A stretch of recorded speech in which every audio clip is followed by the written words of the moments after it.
Hey guys. This is part 29 of What If Naruto Was Sealed and Woke Up After 2,000 Years. Hit like and subscribe if you like this one, and also please check the author in the description. Let's start.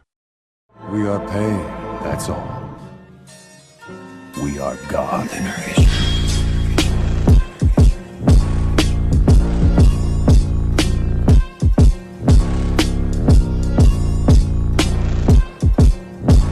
Chapter 68. Forget the fire. The shit is here. Location Earth. Naruto looked out the window of his room, although it was beginning to feel more like a prison cell. Does anyone get the feeling that we're not getting out of here? He asked his tenants. There were people out just walking around, like there wasn't a care in the world. Kurama gave him an eyeful. It only took you this long to figure it out. Be nice, Kurama, Matatabi told the fox. Don't coddle him, Matatabi. It should have been glaring obvious from when he first set foot on the island. Naruto was quick to respond. In my defense, I was kidnapped and taken to the moon a few days after I got to Seer Vigil. And after that, he was busy for a couple of months, Gyurki said in his defense.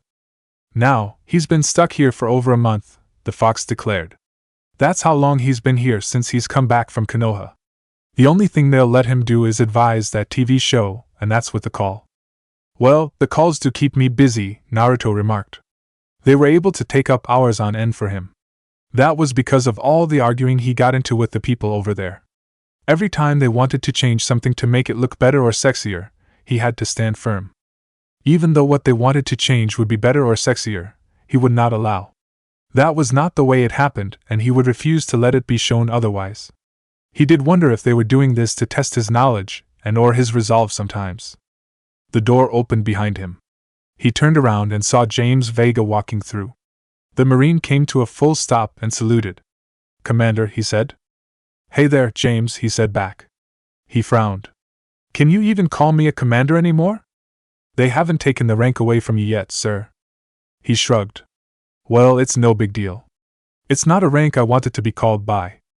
James paused and looked at him questioningly. What do you want to be called by? The rank I got when I was promoted, Jonin. Understood, Jonin, he said instantly. He gestured back at the door. We gotta go. The defense committee wants to see you. Defense committee? The blonde repeated with a question. What for? I don't know. Just told me they needed you. No, what's the committee for? Again, I don't know. He looked back at the door. We gotta go. All right, give me a moment.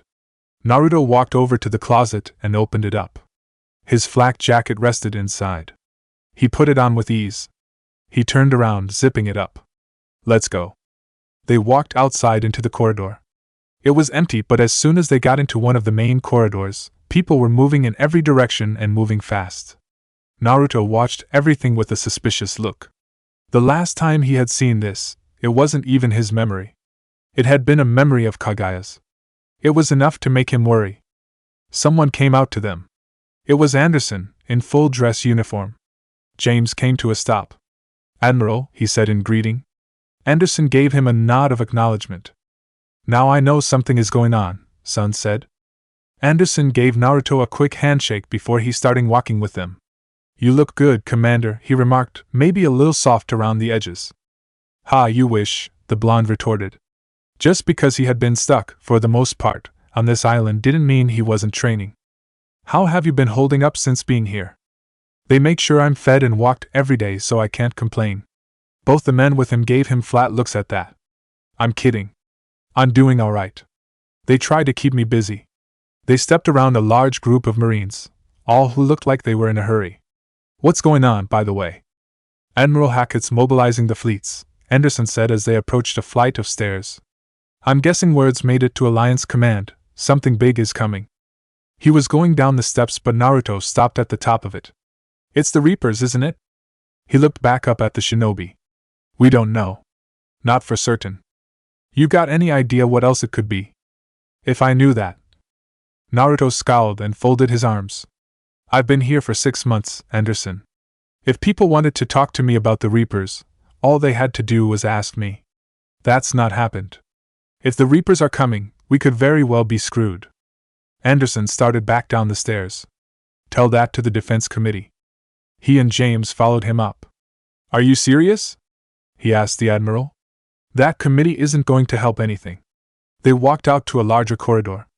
The nearby window was large and showed the main yard down below. There were a lot of people moving around down there.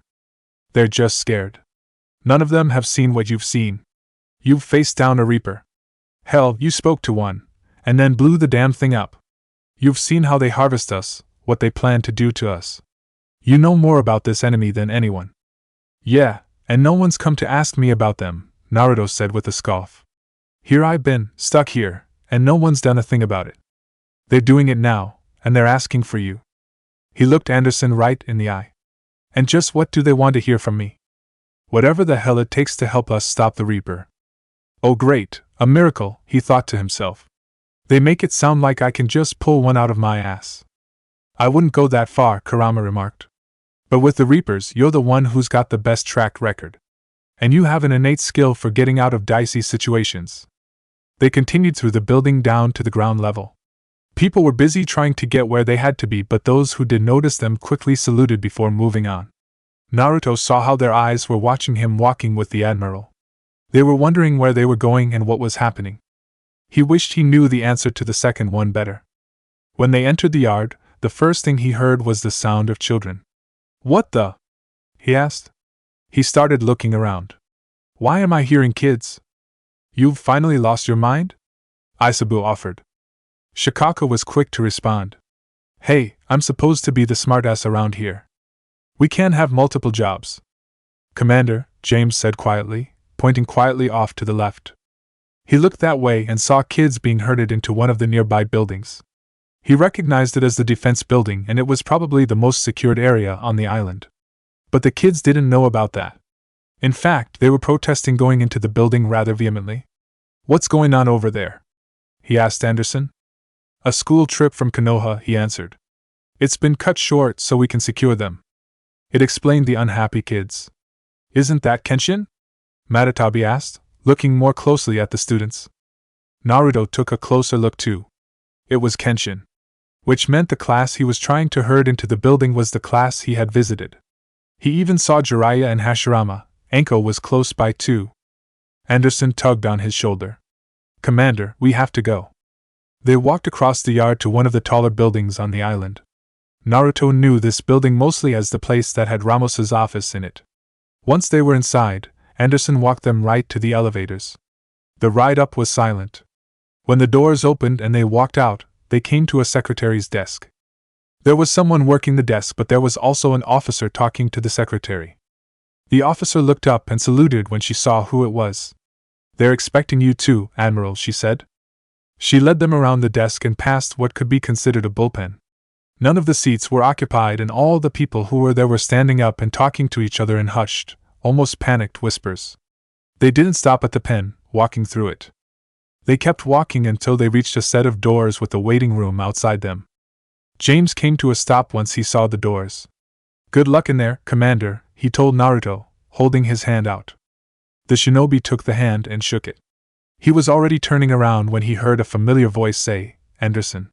He came to a stop when he saw Ashley standing there, facing the Admiral. Her attention fell to him. She smiled slightly. Naruto, she said. He walked up beside Anderson. Ash, he said back, taking a good look at her. You know, I think this is the first time I've seen you with your hair down. She did not reach for the hair, but she felt her hand twitch to do so. Thank you, sir. She had let her hair down on the advice of her sister. All day she had been getting looks from the men. They were speculative looks, wondering if they should take the chance despite the situation. She wasn't quite sure about it all. Lieutenant Commander, how did it go in there? Asked Anderson. I can never tell with them, she answered. I'm just waiting for orders now. She scowled as she spoke, showing just how much she thought of the committee. Somebody got a promotion? Naruto asked. He looked at the shinobi. You hadn't heard? He shrugged. No one told me. Ashley gave him an apologetic look. Sorry, sir, she told him, didn't mean to keep you out of the loop. I won't hold it against you, he said back. You had your reasons, I'm sure. Yeah, I guess I did. Still. Good to see you. She smiled at him, and he smiled back. There was a reassured look in her eyes at that. The officer had gone forward and then came back. Admiral, she said to Anderson, looking back at the doors she came from. He understood. Come on, he told Naruto.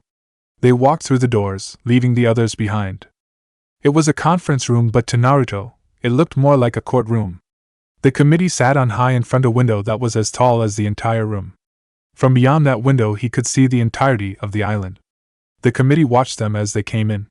Their eyes were doubtful and collected. Naruto got the feeling just by looking at their eyes he was going to have a hard time convincing them that the Reapers were real. The room was filled with people, probably each committee member's staff. If they weren't running around and passing information, they were at the tables, taking down the information that would soon be said. Admiral Anderson, said General Ramos, bringing the committee hearing to order, Commander Uzumaki. The first words of the blonde's mouth were Ramos, what's going on? There were a few looks of disapproval to his question. Ramos wasn't one of them. Another, an islander admiral, said, we were hoping you would tell us. One of the staff still in the room walked up to Naruto and gave him a data pad. He took it but kept his eyes on the committee. The reports coming in are unlike anything we've ever seen, a frontierswoman on the committee told him. Whole colonies have gone dark. We've lost contact with everything beyond the Soul Relay. A Midgardian admiral remarked, whatever this is, it's incomprehensibly powerful. His voice was grim, just as much as his eyes were. Naruto looked up at them all. So you want me to say what you're all thinking so it sounds less crazy when I say it. It was blunt and crass. He was aware of that. He just didn't care. All right, fine, the Reapers are here. That one sentence made the entire room pause. He could feel their eyes on him, wondering, questioning, and even judging him. Probably more than a few of them thought he was crazy for saying that. To their credit, however, the committee didn't dismiss his claim. In fact, they were more worried about what it might mean. Then how do we stop them? Asked the frontierswoman. Have you considered sicking the fangirls on them? Anderson jabbed his side sharply. Commander, be serious, he ordered. I don't know, that fangirl idea might work, Shikaku acknowledged. Kami knows they are strange, curious, vicious, and terrifying creatures. You don't have to tell me that, Naruto said to the Tanuki. It was why he tried to avoid his emerging fan club back during the war. Kurama shook his head. Gaki, you know they're not going to accept that plan. He did know that. They would never believe that plan to be acceptable. They hadn't either during the war. So he gave them what they wanted, the honest truth. You're talking about stopping them? You don't plan a battle with these things. You fight them and hope to whatever deity you pray to that you come out of that fight with everything in the same place as before. He took a couple of steps forward so they could focus on him. You want the truth about the Reapers? Here it is, they are more advanced, smarter, and stronger than us as we are right now. Mercy and pity aren't in their vocabularies. When they look at us, they don't fear us. They just see us as something that has to be gotten rid of. His words unsettled everyone in the room. It showed definitely in the committee as they shared scared and nervous looks with each other.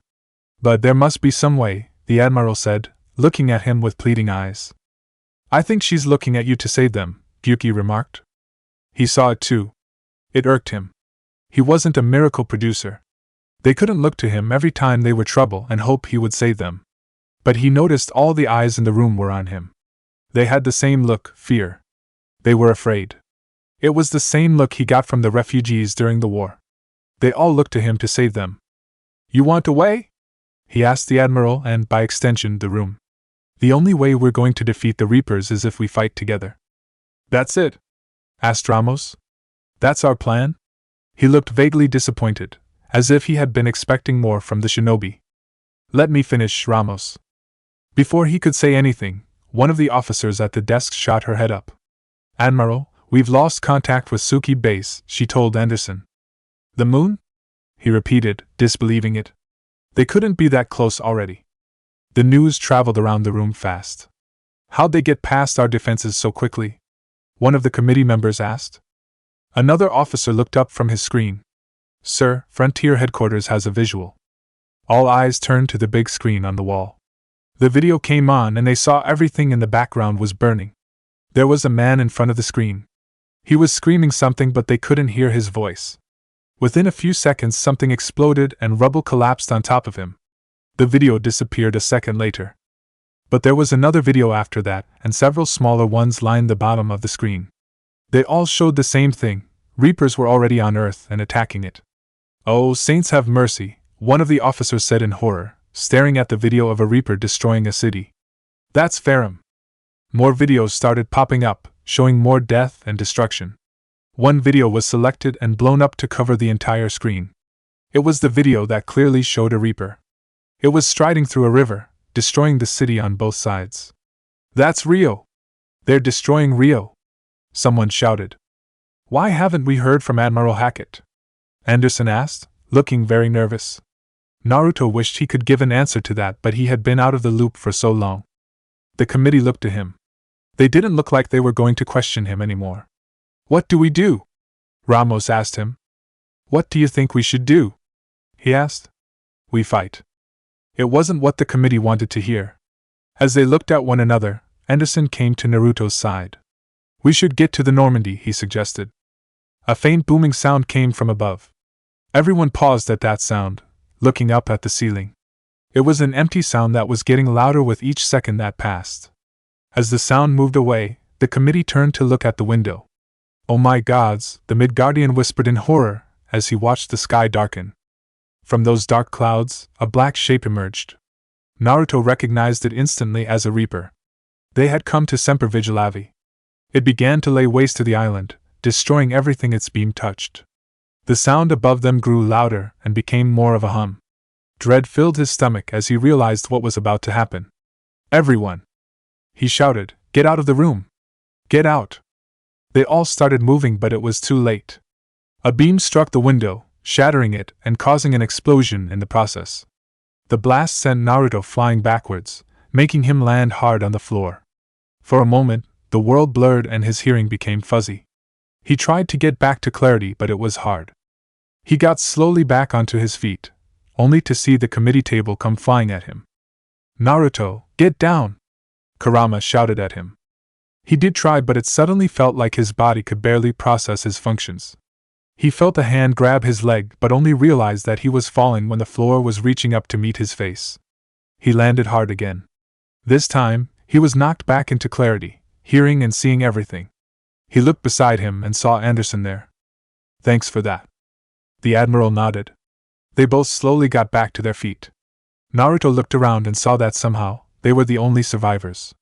Everyone else had been killed in the blast. He saw Ramos's body pinned against the table where it had smashed against the doors. His neck was broken and there was a steel shaft piercing his chest. It was like that all through the room. Anderson saw the same thing he did but came to a quicker course action. "We need to get moving," he said. He reached for his pistol and handed it to Naruto. "Here, take this." He shook his head. "No, you keep it." He reached his holster and pulled out a couple of kunai. He was better with these in his hands. He didn't argue with the shinobi. Instead, he changed the gun in his hands and reached his calm. "This is Admiral Anderson.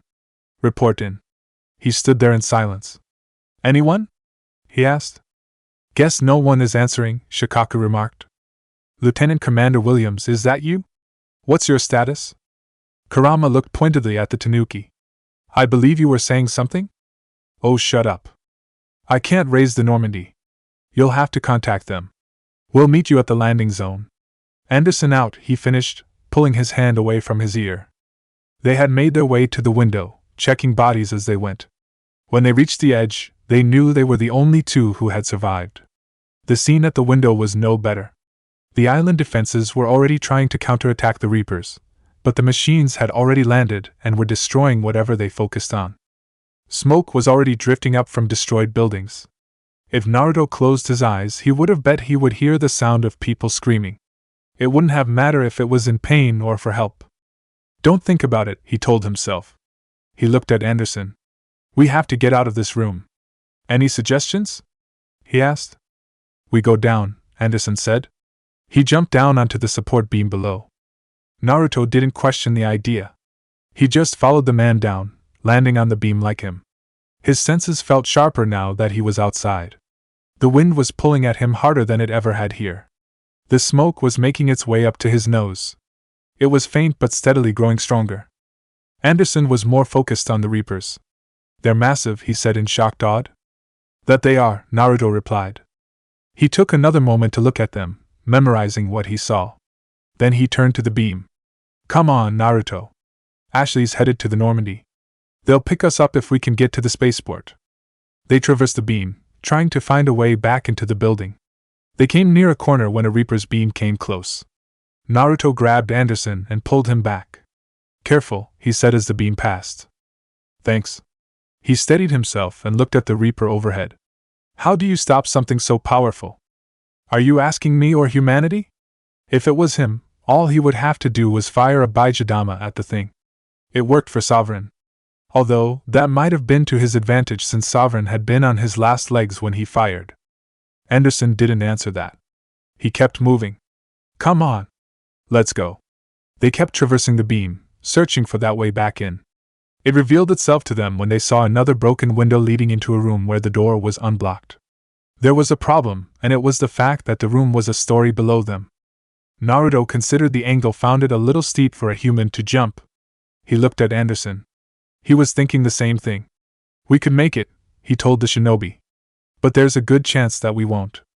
I've got an idea, but you're not going to like it. He folded his fingers into the seal and said Kage Bunshin no Jutsu. 2 clones appeared beside them. We're going to be thrown. He didn't press for more information because he already knew that he wasn't going to like anything else that came after. He just looked at the window and then at the clones. You sure they can make it? Jumping and throwing are 2 different things, he told the Admiral. Trust me, they'll make it. Alright, let's get this over with then. The clone closest to him grabbed his neck collar and the back of his jacket. He didn't resist. The other clone grabbed Naruto in the same positions. He relaxed because he knew he would have to. Together, the 2 clones spun once and threw them right at the window. The wind screamed through his ears and pressed hard against his body as he flew into the broken window. He tucked himself into a ball as they reached the floor, hitting it in a roll. He came out of the roll with practiced ease. Anderson had less ease and it took him a moment to get off the floor. I take it that's something you used to do? He asked once he was back on his feet. Back when I was a kid. Used to call that the special delivery. He glanced back up at the beam. Of course, that was the quick and dirty version. If they had more room, the clones would have grabbed us by the feet and swung us a couple more times. He had tried using it during the war, but it quickly became apparent the flyers made good targets. Anderson felt his body ache. If that was the quick and dirty, he didn't want to feel the full force of it. We have to get moving. When they got out the door, they were met with chaos. People were running around, now more in a panic. This is going to be a lot more trouble than we need, Naruto thought. Then why don't you do something about it? Saiken asked him. That was an excellent point. He had been in these buildings to know there were multiple exits. His fingers took the hand seal again, ready to make more clones, when someone screamed. It was a higher scream, mixed of fear and pain. Husks! The scream continued. Both Anderson and Naruto turned to the scream, ready for the fight. The husks were barreling down the corridor. Anyone slow enough weren't dragged under as they were trampled. Their screams were drowned out by the others. Get clear! Naruto shouted, throwing the kunai at the husks. He took down 2 and charged the horde, pulling the kunai free from the fallen husks. Anderson saw there were others pulling weapons free. Covering fire! He ordered, firing into the husks. The other weapons followed his example. As soon as he heard the gunfire, Naruto went low and stayed there. He attacked the husks by going for their legs. As soon as they fell to the ground, he stabbed through the head or broke their neck. He made clones to help stem the tide. It held, but he knew that it wouldn't hold for long. He glanced back. There were people still milling around in confusion. Anderson, get those people out of here! He shouted. Get them out! The Admiral understood and turned to the Marines in the hallway. You, and you, he said, pointing out each Marine, start escorting the people out of the hall. The rest of you, continue the cover fire and retreat at the rear. They obeyed with no delay. The people became a little more orderly in trying to get away and the screaming died down a little. Naruto was glad for it. Now he could focus a little better on the husks, and not on the people. The husks kept coming and he started to have to give ground. He wasn't sure if it was them or the Reapers controlling them, but the husks were starting to get smart. They would focus on the clones, making sure they dispelled, leaving him on his own. He could make more clones, but they were starting to stop him from making hand seals. Naruto, you've got to bug out, Kurama told him. Little busy here, he replied as he ducked underneath a lunging husk. Commander, we have to go, Anderson called out. He was at the door with the others.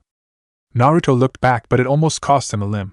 He pulled his arm back from a husk's jaws and drove the kunai home into its skull. I'm a little occupied, Anderson. We have you covered. Move, he ordered. He broke off, leaving the kunai embedded in the throats of two husks. He kept low, running underneath the cover fire. It buried his ears with its sound, but he didn't look back to see if it was working. He kept his eyes on the door, right past Anderson's knee. They cleared a hole when he was close, letting him go through without stopping. They followed him, and the door closed behind the last person. The husks were almost at the door before it closed. They kept their guns pointed at it, waiting to see if any made it through.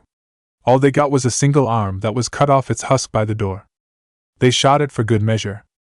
All right, men, Anderson told the Marines once they had a moment of peace.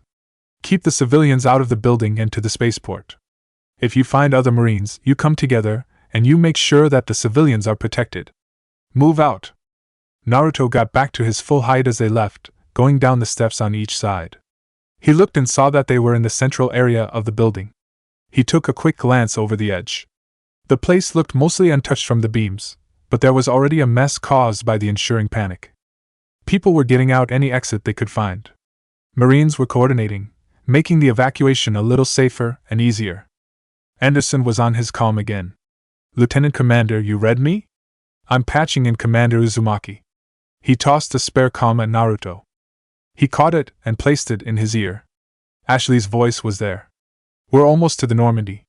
I've got Lieutenant Vega with me, but we're taking heavy fire. We're on our way. Make sure you get there. Naruto took his hand off the comm. We're going to be in a lot of traffic getting out of here, he told Anderson. And in this kind of situation, it doesn't matter who you are. This is a first come, first served situation. He had seen enough places burning to the ground to know that. The Land of Fire's capital stood as a shining example in his mind. We'll be all right, Anderson assured him. How is that? He didn't see a good way out of this. The Admiral turned for the stairs on the right. Follow me. They went down the stairs for the next 2 levels. He took them through a series of offices to a door that opened into a skywalk. There was nothing beneath their feet but glass. They could see the destruction of the island through the glass. Anderson didn't stop. He ran across the skywalk to the door at the other end. Don't fall behind, Naruto, he called back. He quickly came across the skywalk. I'm coming. I'm coming. The door opened and a husk appeared before them. It got both a shuriken and a bullet from them. Don't you hate it when they popped up like that? Shikaka asked. They just have no manners. Naruto ignored the tanuki. He stepped over the husk and came inside. The office space he was looking at was a mess. The attack had just happened, but the place looked like it had been caught between an explosion and an attack for longer than that. We're going down to ground level? He asked Anderson. That we are, he said with a nod. All right, then the name of the game is Speed Run. He looked at the blonde shinobi. Beg pardon? He hadn't heard of that one. Never heard of that one, huh? No. Basically, run and don't stop. Ah, I understand. He could get behind that. And if we find anyone along the way? Grab them if you can, but you don't stop. He nodded once and they both took off, running full pace towards the exit. The husks quickly appeared after they started, coming out from behind doors or up through broken windows. Really, anywhere they could through to reach the 2 men, they would do just that. Both men ran and killed each husk that got close. Anderson took care of the encroachers, and those who got too close were with by Naruto. They reached a staircase that was mostly clear. The husks followed them down, not reaching them from below. The further they got down, the less they were until they were all gone. But they didn't stop to catch their breaths. They had to keep moving, keep going down the stairs and get outside. Anderson was angry. It showed in how he moved. This is a goddamn mess, he declared. Which part? Naruto asked him. All of it. Every minute those machines are here, thousands of innocent people die. I won't be responsible. They both jumped over a gap in the staircase. I know the feeling. It's a bad one, I know. No matter how people one saved in a war, There were always going to be the ones that couldn't be saved. Those were the ones who stayed with a person. They hit so fast, I thought we'd have more time. You guys knew they were coming. You should have been preparing. We had been preparing, he told the shinobi shortly. They still just cut through our defenses.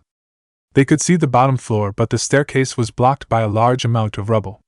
Naruto went to the rail and jumped over it. He landed in a crouch, letting the impact flow into the ground.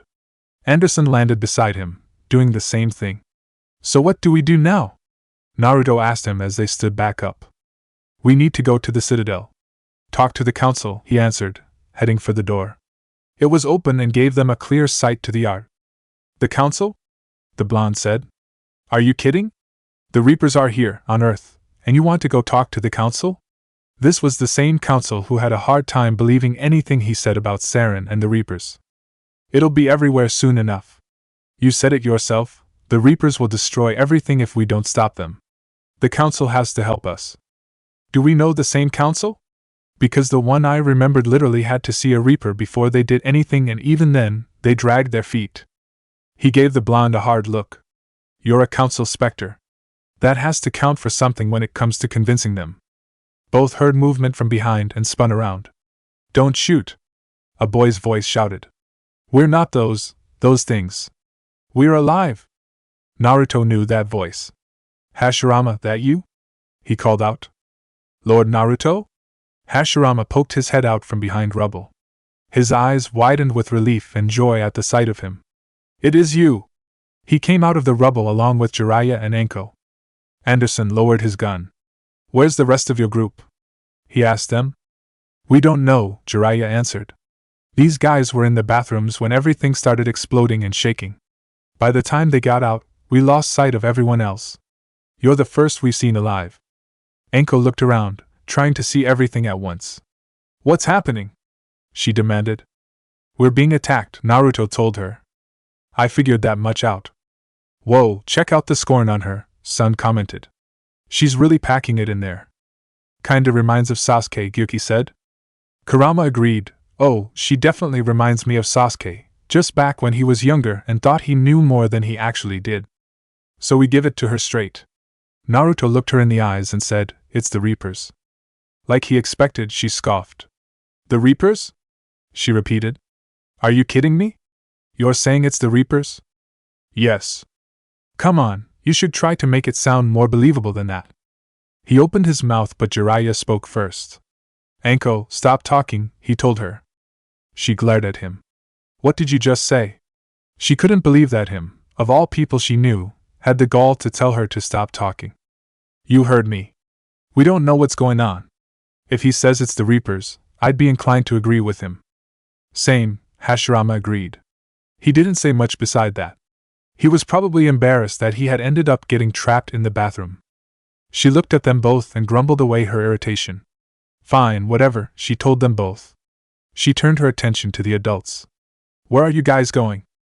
The spaceport, Naruto told her. We'll come with you. If you've got more guns, could you give them to us? Anderson said, We don't have more guns. Even if we did, we wouldn't give them to you. What? You're minors. We can help you. Naruto reached into his holster. We never said that you couldn't. You're just not going to be using a gun. He tossed 3 kunai at their feet. Here, use these. They all looked at the kunai, and then at him. You cannot be serious, Anko said. Do you know how to use them? Hashirama nodded. We do. Then use them. Anko was outraged by what she thought was disrespect. These are toys. Excuse me? He asked silently, fury wanting to roar up out through his voice. But he didn't allow it. He forced himself to see it the way she did. She saw guns and saw they were the best kind of weapon. She saw no alternative.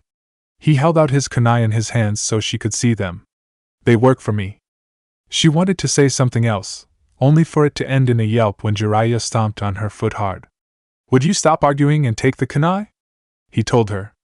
We don't even have gun training and you want one? He's right, Anko, Hashirama agreed, grabbing his kunai. We don't know how to use a gun. We do know how to use these.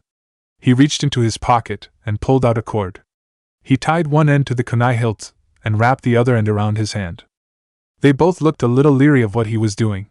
You've practiced that, right? Jiraiya asked. I have. I'm not repeating what happened last time. What happened last time? Komi wondered.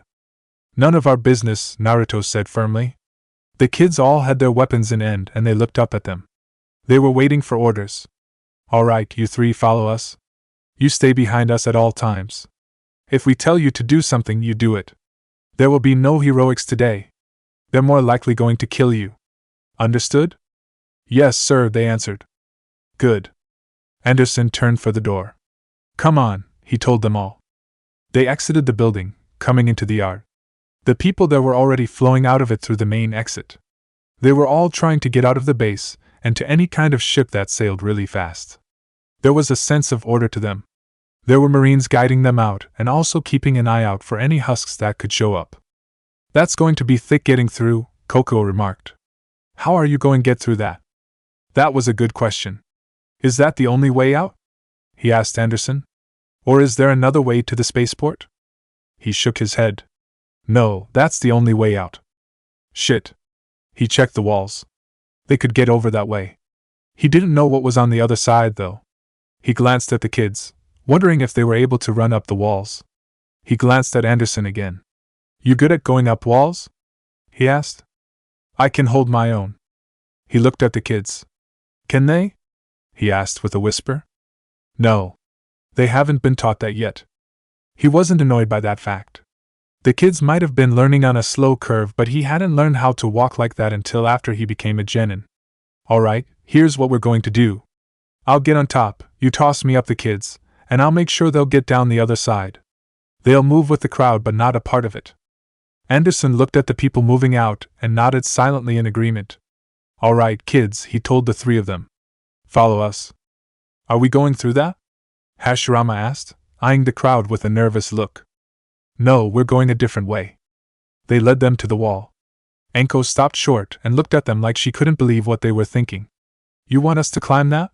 She asked. We can't do that. Jiraiya measured the wall, its height, the distance to it from where they stood. I don't know. If we got a starting run, we could probably make it. Jiraiya, stop being an idiot, she snapped at him. He glared back. What did you say? You heard me. Think, would you? She pointed at the wall. They want us to run up that with our chakra. We can't do that. Why's that? She had an incredible urge to strangle him. It was really tempting to do it too. Because we don't know how to use our chakra like that. She snapped at him. And we're aware of that, Anderson told her.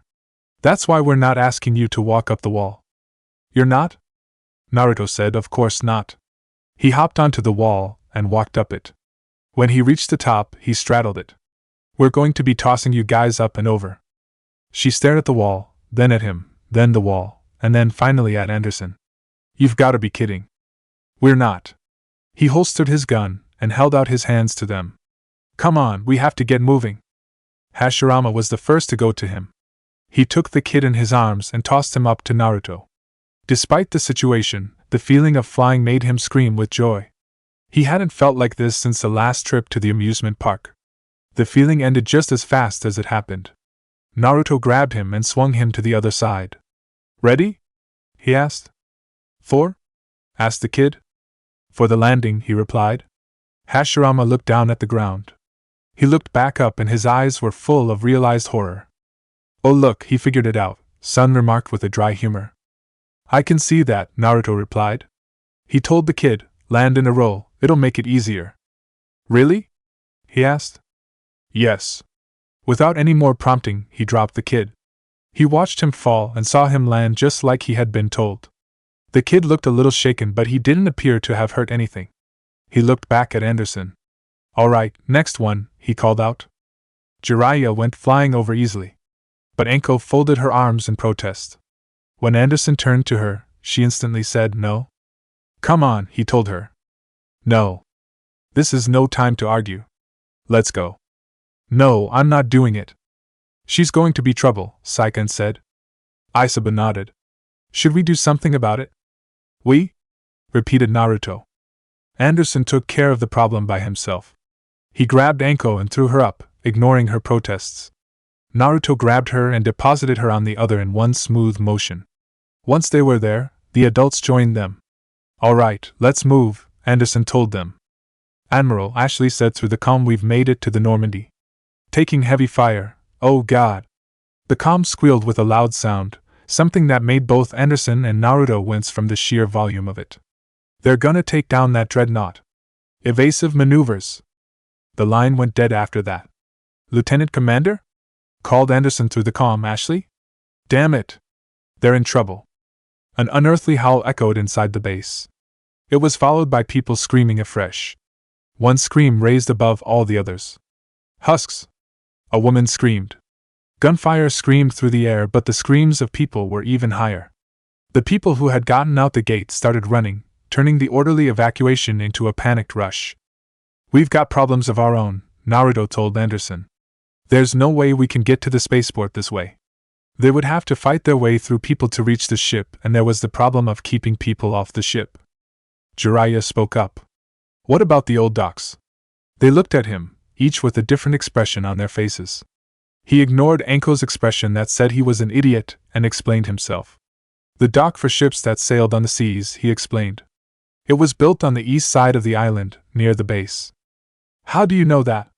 Hashirama asked him. He looked at Anko. "I read the book you gave me on the way here." She looked surprised.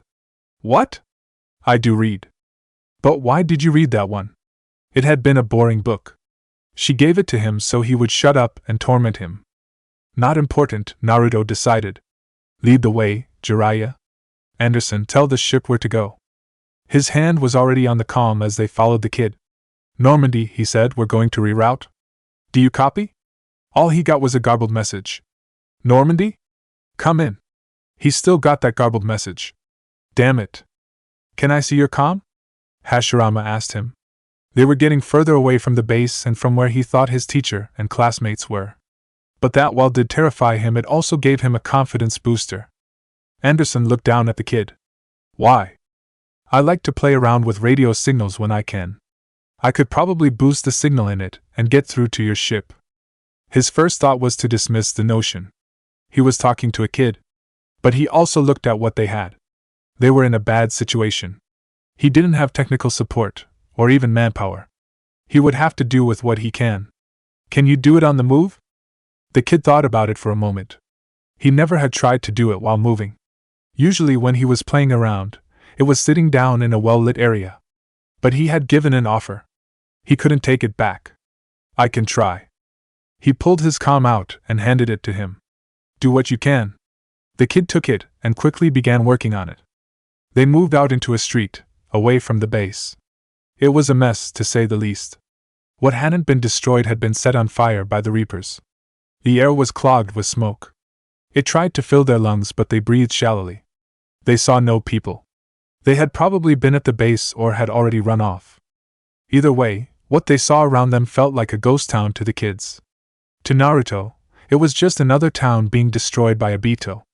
It was the only way he could rationalize not being disturbed by it all. That was concerning. Jiraiya kept the lead, moving quickly through the wreckage around them. He started to bring up his Omni tool, only to stop. "Dang it, I don't have a map app." He didn't even have a map. He saw Anko opening her mouth and quickly told her, "Not a word. I'm trying to help here." Naruto stepped up beside him. "Kid, did that book of yours have a map of the island?" "Yeah, it did." But he didn't take a good look at it when he had been reading the book. He didn't think he had to. The shinobi said, "Relax, don't get upset. Think it through. We're already heading east. The base entrance we saw was facing north. Were the docks to the back of the island or more to the front?" "The back," he answered. He remembered reading how Marines would disembark and walk straight to the base. "What does that mean?" He looked at the blonde, waiting to see if he would give the answer. But he stayed silent, waiting. All right, he's not going to help. That meant he would have to figure it out on his own. He thought about it for a moment, that seemed longer than it should have. He thought about the island and the layout of it. "That's mean we have to go southeast," he finally said. "So where do we go from here?" They reached a four-way street, and he turned to the right. "We go this way."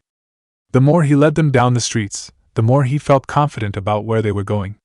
He thought he smelled salt through the smoke and fire. It was faint, and he probably imagined it. But he held on to the smell like it was their last hope. He saw how Hashirama was fiddling with the calm. "How you doing, Hashi?" he asked. "Still working on it," he said back. "I think I'm getting somewhere. You might want to make it fast. I think we're getting close to the docks." "How do you know that?" "The salt is getting stronger." Anko frowned. "What does that even mean? Are you being an idiot again?" "No, I can smell sea salt. We must be getting close to the docks." She tried sniffing the air. "I don't smell salt." All she smelled was fire and smoke. He could have gotten into an argument with her about it, but they didn't have the time. If he smelled the docks, they had to be close. "Come on, let's keep moving." "Wait." Naruto stopped. He looked to the street, listening intently. The kids looked at him, trying to figure out what it was he was doing. He heard the sound of feet dragging and low moans. It was about a block away. "We've got husks. Move fast," he told the kid. Anderson pointed his gun down the street, checking every possible point the husk could come at them. Jiraiya felt his hands sweat. The kunai handle became a little slippery. But he still hung onto it. "Where are they coming from?" he asked Naruto. He pointed northward. "That way," he answered. It was a good thing they didn't need to go that way. He walked a little faster down the street, prompting the others to follow his example. The sounds faded away, but Naruto didn't lose his watchfulness. They had no idea when a reaper or something could find them and attack. Hashirama stopped fiddling with the comm. "I think I got it," he declared. He held it out for Anderson to take. "Here, try it." The Admiral took the comm and placed it back in his ear. "Lieutenant Commander Uchiha, this is Anderson. Do you copy?" "Admiral," Ashley's voice replied, though it was scratchy. "Where are you?" "There's been a change of plans. We're heading to the old docks. Meet us there." "Understood," she replied. As they crossed the street, a shot rang out, hitting the pavement right in front of them. "Go! Go!" Naruto ordered the kids. They raced to the street and hid behind a building's entrance. Anderson was already shooting at their shooters. Naruto looked at them. They looked like husks, but only in the sense that the Reapers had done something to them. These creatures were bigger and bulkier than the husks, and they were packing guns. It was clear they weren't quite sure how to use their guns since their shots went wide. He saw their 4 eyes and realized something. "I guess they're what happened to the Batarians in the Bahak system," he told Anderson. "Most likely," he replied. There were only 3 of them coming towards them. He kept his firing rate up and it took down one of them. But the other 2 were coming towards them fast, and he had to conserve ammo. Naruto saw him slowing down his shooting. He reached into his holster and pulled out a few shuriken, putting the kunai back in. He threw the shuriken and made a quick couple of hand seals. "Futon, Shinkajin, Wind Style, Vacuum Blade." He breathed onto the shuriken, giving them a sharper edge with a longer reach. They found their targets and bisected them down the middle. Anderson didn't lower his gun until he watched the bodies collapse. "Good shot," he told Naruto. Jiraiya had more of an opinion. "That was awesome," he told Naruto when they came over. He was doing his best not to shout, but it was really hard. "What kind of jutsu was that?" Anko said. "We can worry about that later. We have to keep moving." She looked rather pointedly at him when she said that. He frowned at her but knew she was right. They kept moving through the streets. One of the buildings suddenly exploded overhead. They ran for the nearby subway entrance, using the stairs as cover. No one was hurt. Hashirama started up the steps. Naruto grabbed him and held him in place. "Wait." "Why?" the kid asked. He just pointed upward. A reaper strode over the destroyed building like it was a stone in the road. They all froze in place, watching the gigantic machine make its way through the burning city. They wondered if it would stop and see them. The kids were panicking a lot about the prospect. They knew if the reaper saw them, they would die. They didn't want to die. But the reaper just went on its way, more content to destroy the island. They came back onto the street level and kept going for the dock. When they finally found it, they were relieved. But they were also surprised. They were surprised by how many people were already there, trying to get onto shuttles. "I guess I'm not the only one who had the idea," Jiraiya said. Anderson had a different thought. This must have been made into a makeshift spaceport. They're trying to get the civilians off planet. The shuttles at the dock's ends were opened and people were doing their best to get in them. Again, he saw Marines guiding people to the shuttles, making it as orderly as possible. The Reapers were no way in sight, but that could only be a temporary thing. "Hey!" exclaimed Hashirama, pointing to the people. "I see Kenshin-sensei." Both Anko and Jiraiya swung their attention to where he was pointing. "I see him! I see him!" Jiraiya said, relief coating his voice. He was really glad to see his teacher again. "And the rest of the class is with him too," Anko added. She was trying hard to not be as obvious with her emotions. Naruto only had to look at her to know it was a weak cover. The way her feet were antsy practically screamed she wanted to dance in place. "Let's get you guys over to him," he said, ushering them on. Hashirama took the string off his hand. "I'm really glad I didn't have to use this," he said as he undid the knot on the kunai and handed the weapon back to Naruto. He took it. "Did you know how to use a kunai like that?" he asked as he took the other kunai too. "I do, kinda. But I don't know if they would have worked on those monsters." He shuddered at the mention of them. Monster might have been the wrong description, but he felt like it worked. As they got close, Kenshin managed to look their way. His eyes brightened in relief. "Jiraiya! Hashirama! Anko!" He shouted their names, getting the attention of his class. They did not rush to him, but they did move really quickly. "Hey there, sensei," Jiraiya said to him with a wide grin. "Where have the three of you been?" he demanded, quickly checking them over. They didn't seem wounded. That was good. He could worry about their whereabouts now. "We could ask the same thing, you know. You guys just upped and vanished." "Jiraiya," he said warningly. He wanted to keep going, but Anko jabbed him in the side. "We went to the bathroom, sensei. Remember?" she asked. He nodded. "I do. I told you to meet up with us at the cafeteria." "That's where we were when everything happened," Hashirama explained. "We didn't know where you were. We were trying to get out of the building when we found by these guys." He looked back at Anderson and Naruto. Kenshin looked at the two men. He recognized the rank on Anderson's shoulder, and he remembered Naruto easily enough. He saluted. "Sir," he said respectfully. "At ease," Anderson told him, recognizing that he was a former soldier. He lowered his hand. "Thank you for looking after my students. I was concerned when I couldn't find them." "It's no worry," Naruto told him, waving the problem off. "They helped us get here." "You mean the boys helped you get here?" Kurama said. "The girl just bitched and complained. Can we not split hairs about this?" Kenshin herded his students back to the rest of them. He lost sight of them as they were engulfed by the other kids, all asking them questions about what happened and what did they do. They were safe now. That was good. He took a moment to look at the docks. Every place that could be used as a landing spot was. "I don't see a place for the Normandy to pick us up," he told Anderson. The Admiral looked around too. They didn't need the ship to land completely. They only needed it hover so people could get on. "There," he said, pointing to the far end. There was a thin pier that was empty. "We'll call it down over there." "You want to call it?" "Already on it," he said, reaching for the comm. "Where are the shuttles going?" Shikaku wondered. "Probably to ships," Naruto told him. The Tanuki frowned. "But where are the ships?" "The Reapers attacked right out of the blue." "They probably didn't hit everywhere," Koko offered. "Perhaps the lands not being attacked are sending what support they can." "You really believe that?" "You don't?" Gyuki was thinking as he listened. "You know, Shikaku might have a point." "No! You don't say," Naruto said, feigning shocked surprise. Shikaku glared at them both. "That's not funny." "Hey, I'm on your side here, Shikaku," Gyuki told him. "Where are the ships coming from?" "Space?" offered Saiken. "The Reapers are already there. It'd be hard to get ships through." "Then where are they coming from?" Anderson took his hand off the comm. "The ships coming in," he told Naruto. "Let's get moving." They made their way along the crowd, staying outside of it so they would get bogged down by the people.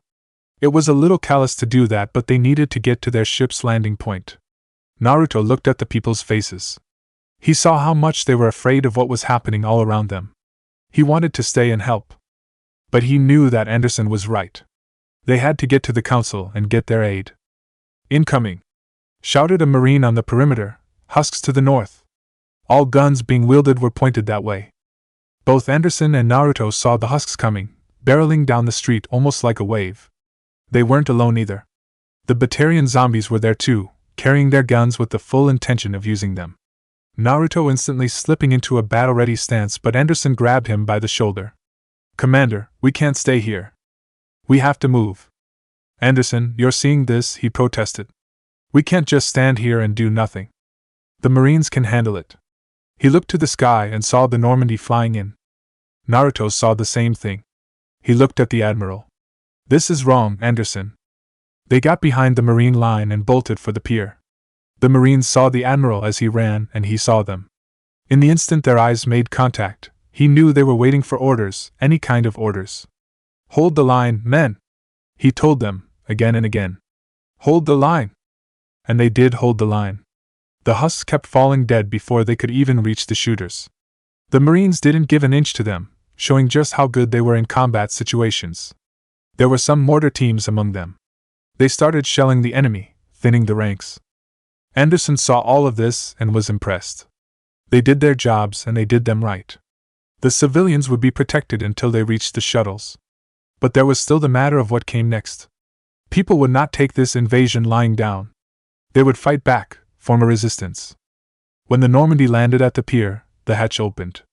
Ashley was there, gun at the ready. She quickly swept the immediate scene and saw the husks were nowhere near close enough to be concerned about. "Welcome back, Naruto," she said as he got on board. "Thanks," he told her, turning to face the shore. "Anderson, let's move it." He didn't know how long that line of Marines would hold out, or if a Reaper would come this way. They had to go. The Admiral stayed on the pier. "I'm not going." "What?" He gestured back at the Marines. "You see these men? There's a million more like them, and they need a leader." He looked Naruto in the eyes. "You know what kind of fight this is, Commander. We cannot be alone in this. We need every species and their ships to even have a chance at defeating the Reapers. Talk to the Council," he said. "Convince them to help us. They're going to have a hard time listening. Then make them listen." He reached into his pocket and pulled out a scroll. "Here, take this." He tossed it into the air. Naruto caught it easily and looked over it. It was ancient and there was no title on it. "What is it?" he asked. "Something that will help you in the war," he answered. "Read it as soon as you can, then contact Admiral Hackett. Now go!" As the ship rose into the air, Naruto looked right at Anderson. "I'm coming back," he promised. He wasn't going to abandon his home. He would be back and he would come back with every ship he could find. "I'm counting on it." He turned back and joined the Marines at the line. The Normandy started to pull away from the dock. The hatch was still open and it gave Naruto a clear view of the shuttles. They were starting to take off, flying to safety. He saw the kids getting onto a shuttle, the three he had found getting on last. They were going to be safe. But then a Reaper burst through the nearby buildings and fired on the shuttles. The ones already airborne got away, but the ones still ground or just taking off were caught in the beam and destroyed. The shuttle carrying the class was in the beam's path. It was going to be destroyed. Those kids were going to die. "No!" he screamed, his eyes morphing into the Rinnegan. He thrust out his hand at the shuttle and cried, "Bansho Tenin." It was a long distance, and he wasn't thinking about it. If he had, it probably wouldn't have worked. His jutsu pulled those three kids out of the shuttle just before it exploded. They flew through the air, right into his arms. Their weight knocked him to the ground. "Go!" he shouted to Ashley. "Close the hatch," she ordered. As the light of the day was removed by the closing hatch, artificial lights came on. The kids were in shock. It showed in how they clung to him with clamps for hands. It took some of the crew to pry them off him. When he stood up and looked at him with horrified eyes. "Sensei," Hashirama whispered. "Sensei and the others." They're gone," Anko said, unable to believe it. Naruto looked at them. "I know." It was all he could say to them. Codex Entry, Humanity and the Systems Alliance. Faram, the capital of the Empire of Steel, Faram, is considered the birthplace of modern industry in the Empire of Steel, and is considered a major economic powerhouse on all of Earth. The city is located near a lake, fed by 6 rivers that come down from the Pharaoh's mountain range, and drained by 8 that go to the ocean. The land itself is fertile enough to support multiple farmsteads, ensuring a steady supply of food. Faram is also known for its iron mines, which it is named after, and gains much of its prosperity from. With ingenious logistics and infrastructure, coal from the Faroes Mountains that would have taken a week to transport by wagon was eventually done in a few days' ride, doubling Faram's prosperity as it became the steel-producing capital of the empire. With such high-quality products coming out of the city, Faram has become the trading hub of the empire, and its biggest steel mill. It also boasts one of the largest underground railroad systems in the world, nicknamed the Tube. The city itself, however, is a fortress. Understandable, as it was founded by several merchant guilds that hired mercenaries on a contractual basis. Eventually the mercenaries became a professional army for the Iron Kingdom, as it was called back then, helping to protect merchant guild interests as well as upholding the law of the land. This would culminate in a desire to conquer all territories, and eventually a civil war, where one army under a young ruler, C. Michael I, eventually united all the squabbling merchant guilds under one banner, and was crowned emperor. Culture-wise, Faram has a very active nightlife, with very loud and garish parties happening particularly on holidays. It is also considered a melting pot of other cultures, as people from all over the empire, and now from all over Earth, came to settle there. One well-known custom in Faram that is eventually shared in the rest of the empire is the invention of high tea, or tea time as it is sometimes called, in which people stop for a moment to enjoy a cup of tea, often as part of a meal in the afternoon or evening. It is so well known that a popular saying is, if someone is invading, they'd better wait until after tea time. Apart from firearms, Faram's other best-known import comes in the form of textiles, specifically in the shape of men's business suits. They are also a leading producer of top-quality automobiles, sparing no expense to ensure quality. Chapter 69. Shall we dig for buried treasure? Location: the Normandy. As Naruto entered the armory, James was already there. "Jonin," he said, coming to his side. He kept walking. Ashley had called him down so they could look over possible weapons for him. It was her idea mostly. "How are the kids?" he asked. It had been only 20 minutes since they left Earth, but he was worried about them. "We placed them in the crew quarters. There's enough room there for them now." "That's good. What are you going to do about them?" Kurama asked him. "I don't know." He had been acting on instinct when he pulled them out of that shuttle. Once that had passed, he felt a little at a loss with them. He had barely comforted them and he felt like an idiot for it. James gave him a look. It was a questioning look. "Sir, permission to speak frankly?" he asked. "Go ahead." Ashley was in sight. She stood at a weapons table, checking an assault rifle. She glanced up at them and then went back to the weapons. "What the hell's going on? Where's Anderson?" "Where we going?" the Marine asked. Naruto kept his eyes on Ashley. "We're getting out of here." "We're leaving?" He asked the question a little louder than he probably should have. It was a good thing that only 3 of them were there. Ashley finally looked up. "What's going on?" she asked. Naruto walked over to the opposite side of the table. "We're going to the Citadel, get support for Earth." "Bullshit," James said instantly. "He wouldn't order us to leave." "He did, and we are. If we don't get any help, this fight is over before it even starts." "Forget it. Drop me off somewhere, cause." He whirled around and grabbed the Marine by the scruff of his shirt. He pulled the bigger man in close and snarled to his face, "You think I wanted to leave too? They are in my home, Vega. They are destroying everything I have known." The thought of them in Konoha was enough to send him into a rage. But he didn't let it happen. "I want to go back and tear them apart, screw by fucking screw. But I also know that I won't be able to without some proper backup. And the only way we're going to get that backup is the Council."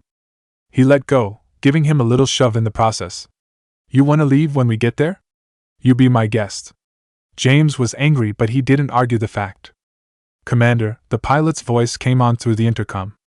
The shinobi looked up by habit. He knew that voice. "Joker, how are you?" "Alive and kicking," he replied. "Got an emergency transmission from Admiral Hackett for you." He went to the nearest computer, right by the table. "Put it through." The computer came to life, albeit statically. Hackett appeared, sitting down in a chair. He spoke, but his voice would go in and out, making it hard to hear.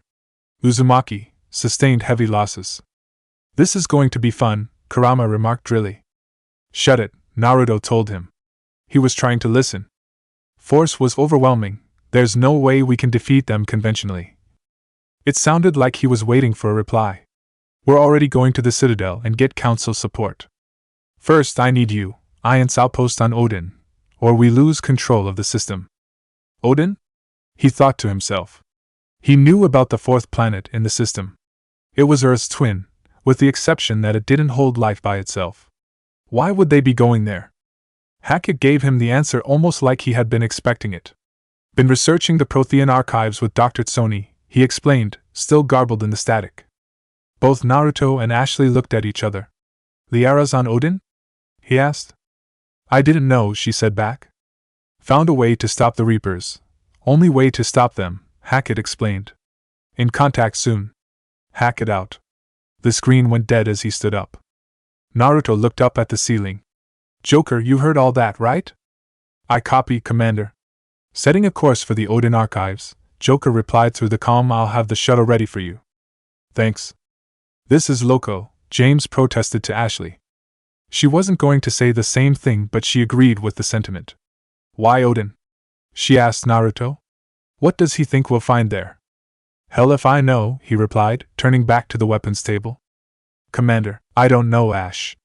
But if it's something there that'll help, I'll take it. Oh come on, Naruto, Isabu protested. You know what could be there. All he knew was that Odin might have been called a different name in a different era. That was all he knew. He could be wrong, or he could be right. He didn't know. I'm not going to make a decision that I'm going to regret later on. Kami knows he's done enough of that, Kurama added. That was uncalled for, furball. He's right, Shikaku said, frowning at the fox. What is wrong with you? Naruto looked at Ashley. So, he said to her, what do you have for me today? There was a full range of weapons on the table, but his eyes kept going to the pistols. Sir, since we're going into a war, I highly recommend that you go into this with a full weapons rack, she told him. You know I won't. Sir, she protested. You can't rely on pistols alone. You will need something with more firepower. Ash, you know I suck when it comes to firearms. She did know. He was open about it when they served together, and even made a little joke about it. The entire crew ate that joke up. They used it to remind themselves that the man they served under was human. But she hadn't been one of them. She believed that the best way to get over that was to practice. And to an extent he had done that. He had used pistols long enough to adapt them on the fly. It was how he came up that particular style of fighting with the pistols. Practice makes perfect, sir, she said stubbornly. We don't have time for practice, he said, just as stubbornly. So, how's about we forget that idea? Commander, I'm going to have to insist. He folded his arms. Noted and ignored. She did not growl in frustration, no matter how tempting the idea was. Are you going to wear armor, at least? She asked, glancing down the table where the armor sets were placed. He looked there. All the sets looked like the standard outfits worn by Alliance military, with some variations. I'll have to, won't I? He asked her. We'll be going across the surface, right? She nodded. That's right. Then I'll have to wear it. Hang on, I thought he wouldn't need the armor to breath across the surface, James said, joining the conversation. I heard that when the Reaper attacked the Citadel, he was able to breathe through his chakra alone. Naruto looked at him, and then at Ashley. They're already telling stories about that? He asked her. They've been telling stories about that for the past 2 years, she told him. Didn't you hear of them? No, I've been a little busy. Doing what? Hey, can I get an answer? James asked, cutting them off. They looked at him, and he held their gaze. Naruto told him, I used my chakra to fill a gap in my rebreather, that's it. He looked back at Ashley. Hey, what happened to the armor I had when I was taken? The armor? She repeated. You were wearing armor freely? He nodded. Yeah, I was wearing armor. How were you able to wear armor? She's going to make this bigger than it is, isn't she?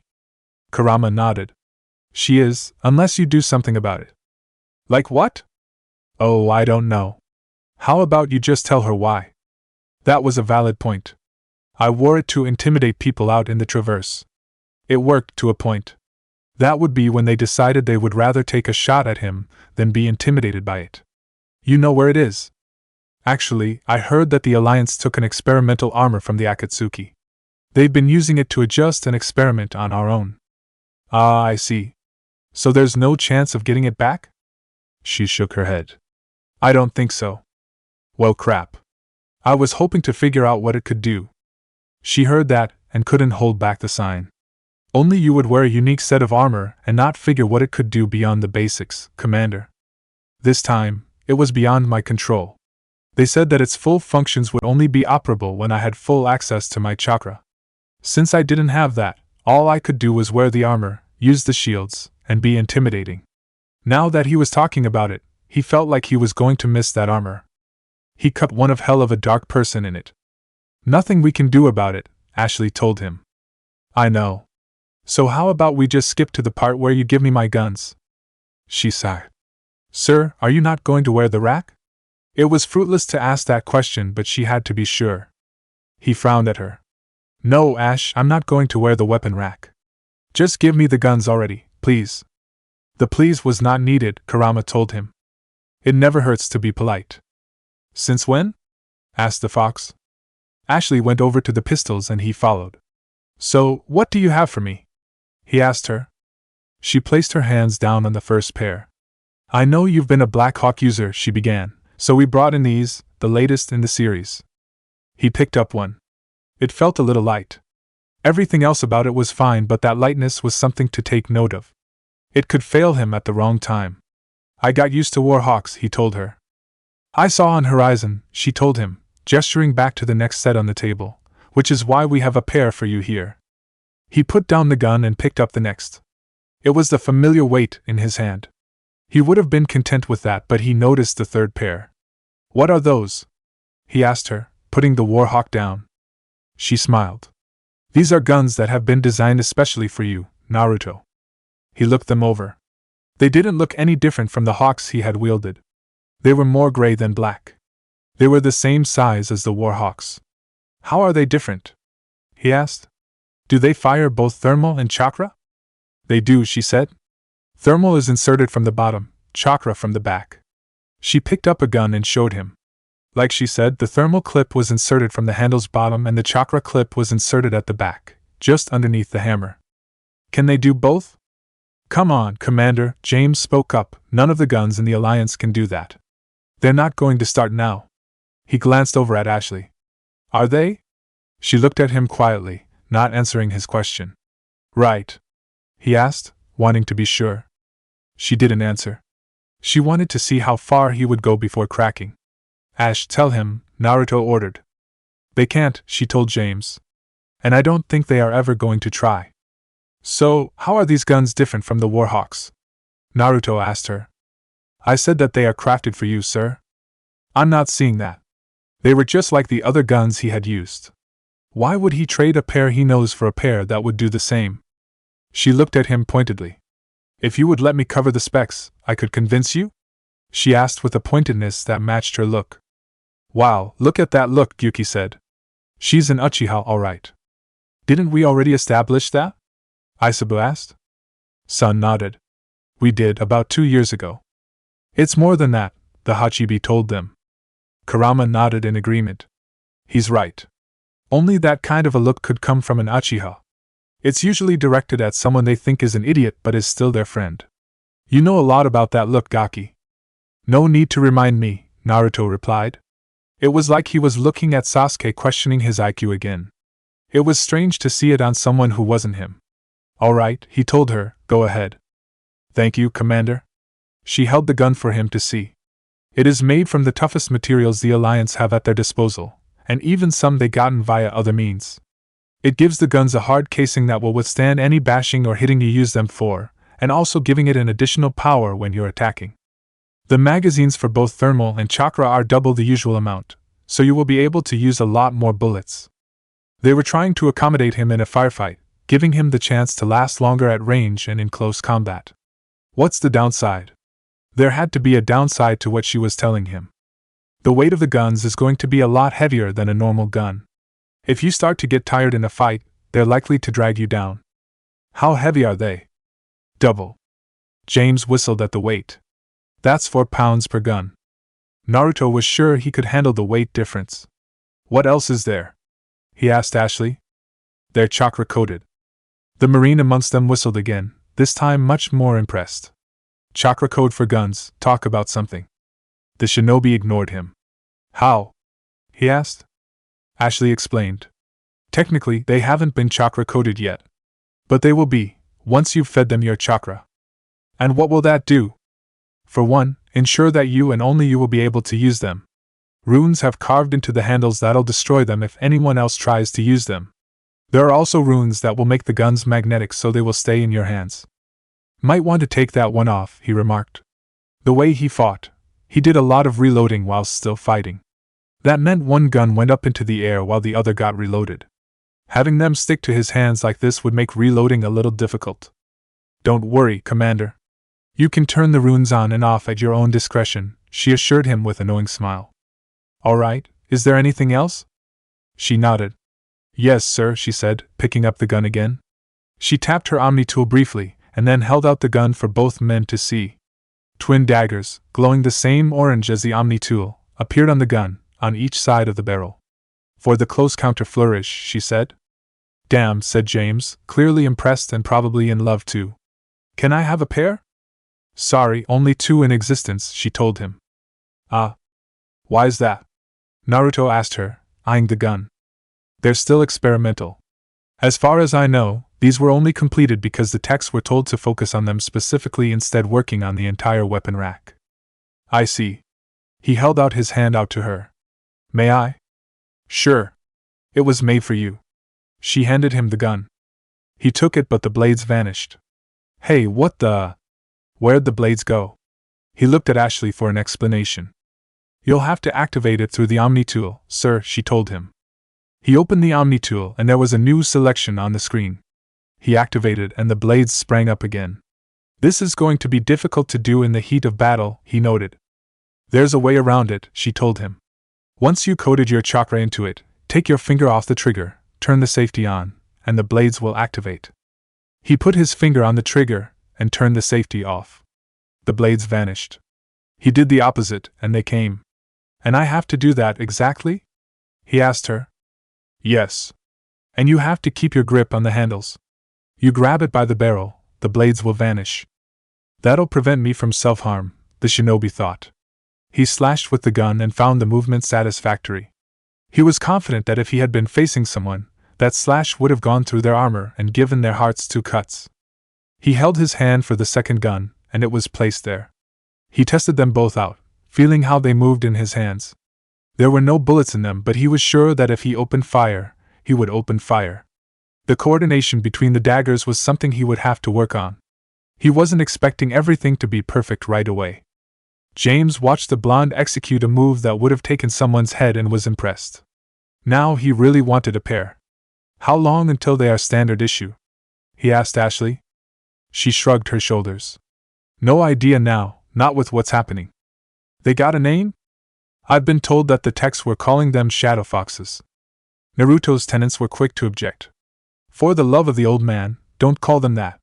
Sun exclaimed. Please don't. Komiai begged. Kurama didn't know what they were also adamant against the name. What's wrong with you lot? I think it's a perfectly fine name. You would, the other 8 said in unison. So you agree with me? No. He looked affronted at their reaction. Okay, now you're being rude. There's nothing wrong with the name.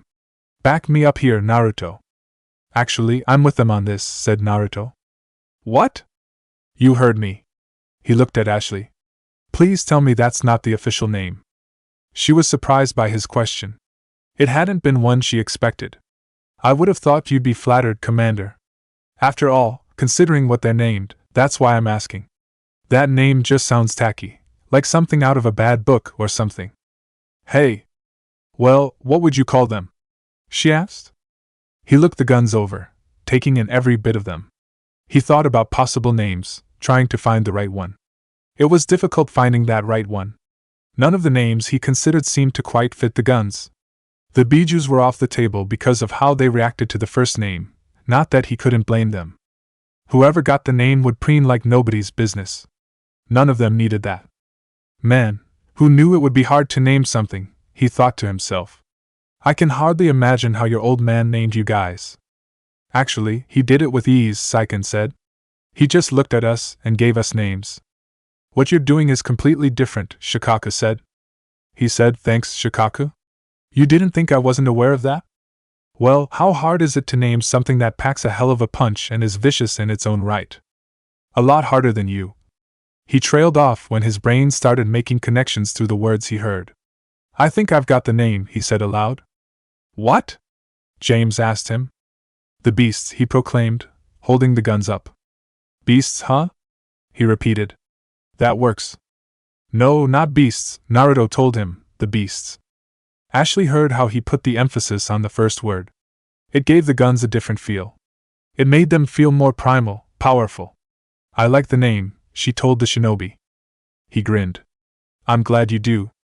Commander, Joker's voice said over the intercom. I've been trying to reach Odin on secure channels. No one's answering. The mood turned somber and serious. Are there any Reapers there? Naruto asked. Negative. EDI, what do you have? He had been glad to find the AI was still a part of the Normandy. He had gotten used to her being there. She replied, the base appears to be online. It's possible the inhabitants were evacuated. Guess we'll find out soon enough. Joker, let us know when we get to Odin. Roger that. When they arrived at the planet, they took the shuttle down to the surface. James flew the shuttle close to the base, landing on the outskirts. Still no contact from the base, he told the others as he got out of the pilot's seat, but we've got a massive storm headed our way. Naruto strapped on the rebreather, making sure it was secure on his nose and ears too. How long we got? He asked the Marine as he double-checked the guns and their ammo. He didn't have a lot of kunai or shuriken, so it looked like the beasts were getting a full field test. Half an hour, tops, he answered, putting on his helmet. Unlike the commander, both he and Ashley were in full gear. After that, we're gonna have difficulty keeping up comms with the Normandy. Got it, the shinobi said. The hatch opened and he held his guns at the ready. Time to play the game. As he stepped out onto the planet and looked at it, he thought it looked like a strange combination of the lands of earth and wind. The land was hard and rocky enough for the land of earth, but there was an aspect of desolation to it all that reminded him of Gaara's homeland. The sun glared down relentlessly on them from above, with no clouds blocking it for shade. Shikaka looked at it all too. Ah, it feels like home, he declared. I should make this my vacation spot. There's no breathable air out here, Naruto reminded him. There was a reason he was wearing the rebreather. Oh, good point. Hey, what's that over there? Saiken asked, looking off to the distance. Naruto looked. That would be the storm James was warning us about. It was a giant brown cloud bank that stretched seemingly from horizon to horizon and towered the base 3 times over. Everything it came across was practically swallowed by it. It didn't care what was in its way, so long as it kept moving. Shikaku whistled impressively. Kami, that is a big one, he said. You know, if that thing hits, I don't know if you would be able to get through it in one piece. Damn, said an awestruck James as he looked at the same storm. That's a huge storm. Looks a lot bigger in person, he added. Sometimes, getting reports about a massive storm doesn't quite give the full understanding of what massive means. Come on, Lieutenant, Ashley said to him, sounding nonchalant about what was in front of them. It's not that bad. Doesn't mean it can't kill us, he replied. If it's all the same to you guys, I'd rather not find out, Naruto told them both. Let's get a move on. There was a path that led to the base. They would only have to follow it to get in. James, keep to my side. Ash, make sure you've got a good position with that sniper rifle. You got it, Commander, she said, taking a back position. They moved forward to a nearby ledge. Once they dropped down onto it, they would be on the path to the base.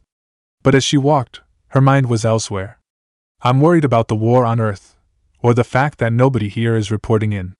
They should have heard from someone by now. We'll get answers soon, he assured her. She didn't a lot of comfort in that, but she took some. They reached the ledge and hopped down easily. There were bodies on the ground close by. Naruto took a quick look at them. They had been shot. What happened here? He asked himself. Sir, contact 9 o'clock, James told him, facing the path they had to follow. They saw a group of soldiers standing around people on their knees, hands behind their heads. An armored truck stood nearby. There was no sound of an engine. It was off. As they came close, one of the soldiers raised his gun and fired. Move to cover, Naruto ordered, getting behind a stack of crates fast. James followed him, eyes wide with shock. Holy shit, he exclaimed, they're executing them. Geez, this guy sounds like he's never been in battle before, Sun said, disgust coiling through his voice. We got saddled with him? What do you mean we? Naruto asked. I'm the one working with him. We're here too, you know. He ignored that. Ash, you got a shot on them? He asked. She already had the rifle up and aimed. I do. Take it. She fired once and a soldier fell. James didn't need to look past the crates to know what came next. They know we're here now. I'm counting on it, Naruto told him. He looked past the crates, keeping his eye down the sights. Shit! They're killing the rest of the hostages. He stood up, ready to charge in. The shinobi grabbed him before he moved. James, don't get yourself killed. Commander, the hostages are being executed, he protested. He knew that. It was a grim feeling in his stomach, but he had to move past it. Leave them, he said shortly. Sir!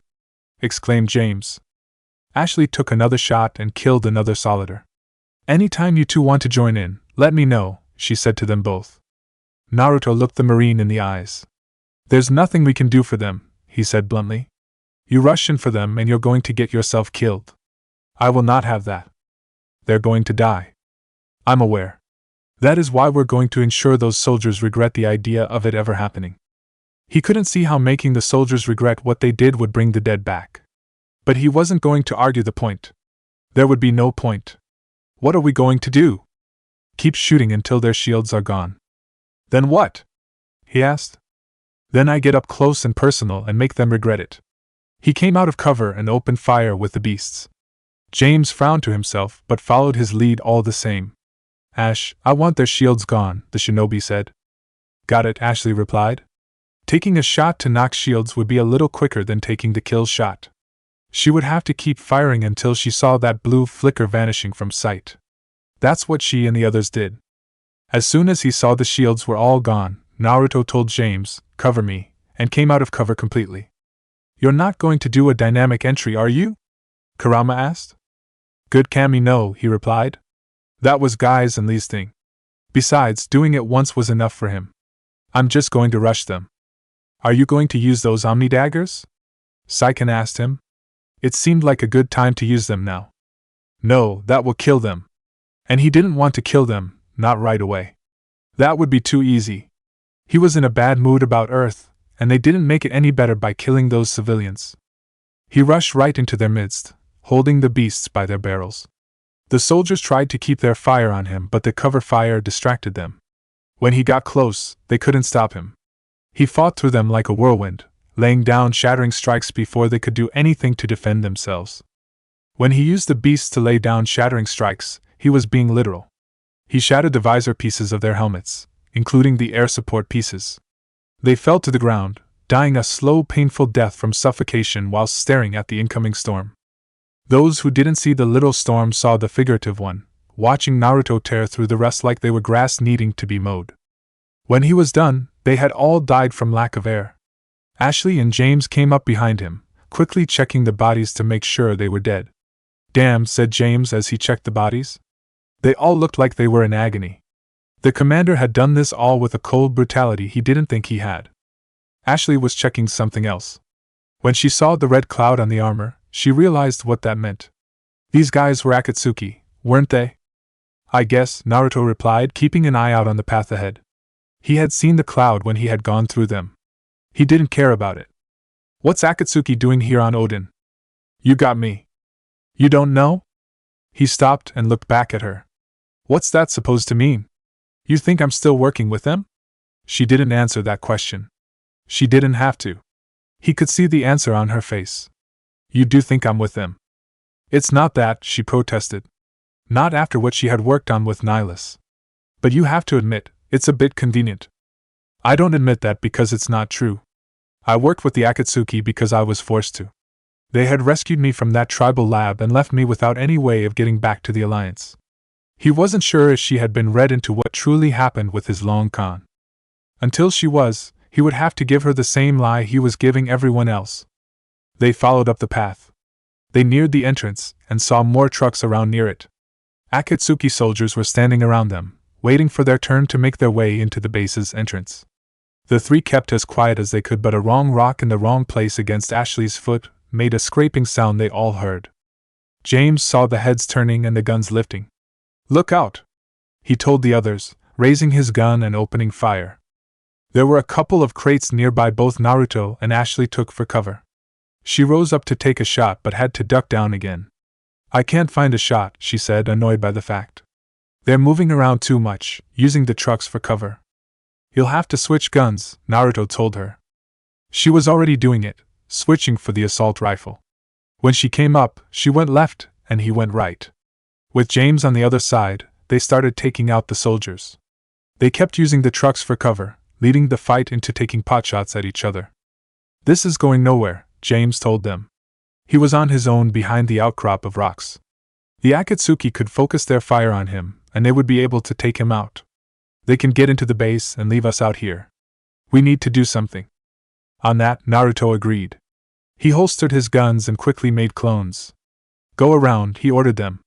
"Get behind and distract." "On it," one of the clones replied.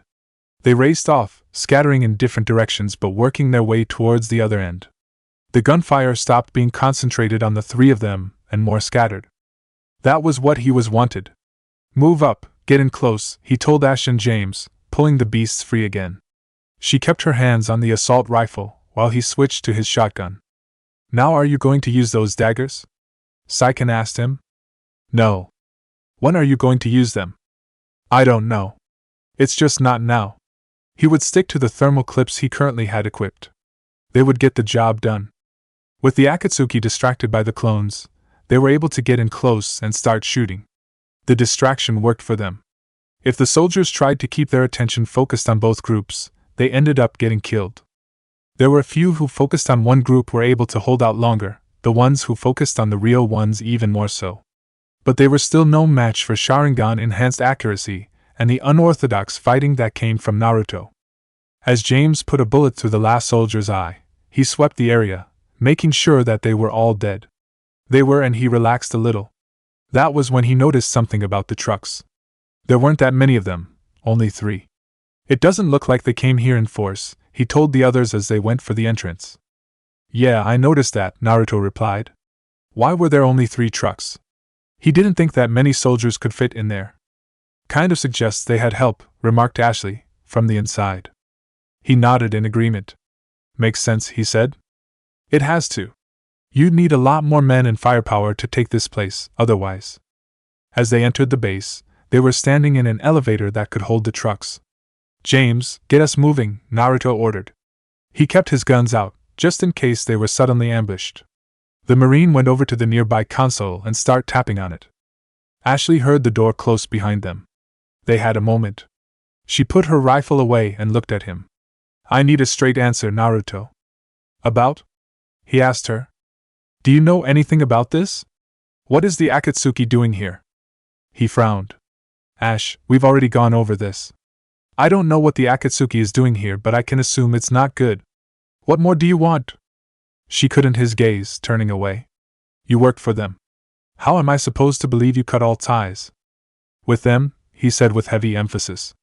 "I worked with them, not for them, Ash." James looked up from the console. "We're moving!" he announced just as the elevator started moving upwards. Ashley still wasn't convinced. She went over to the rail, looking at the base wall. "They gave you a ship, resources? This has got to stop," Naruto thought. "What are you going to do?" Kurama asked. "What else?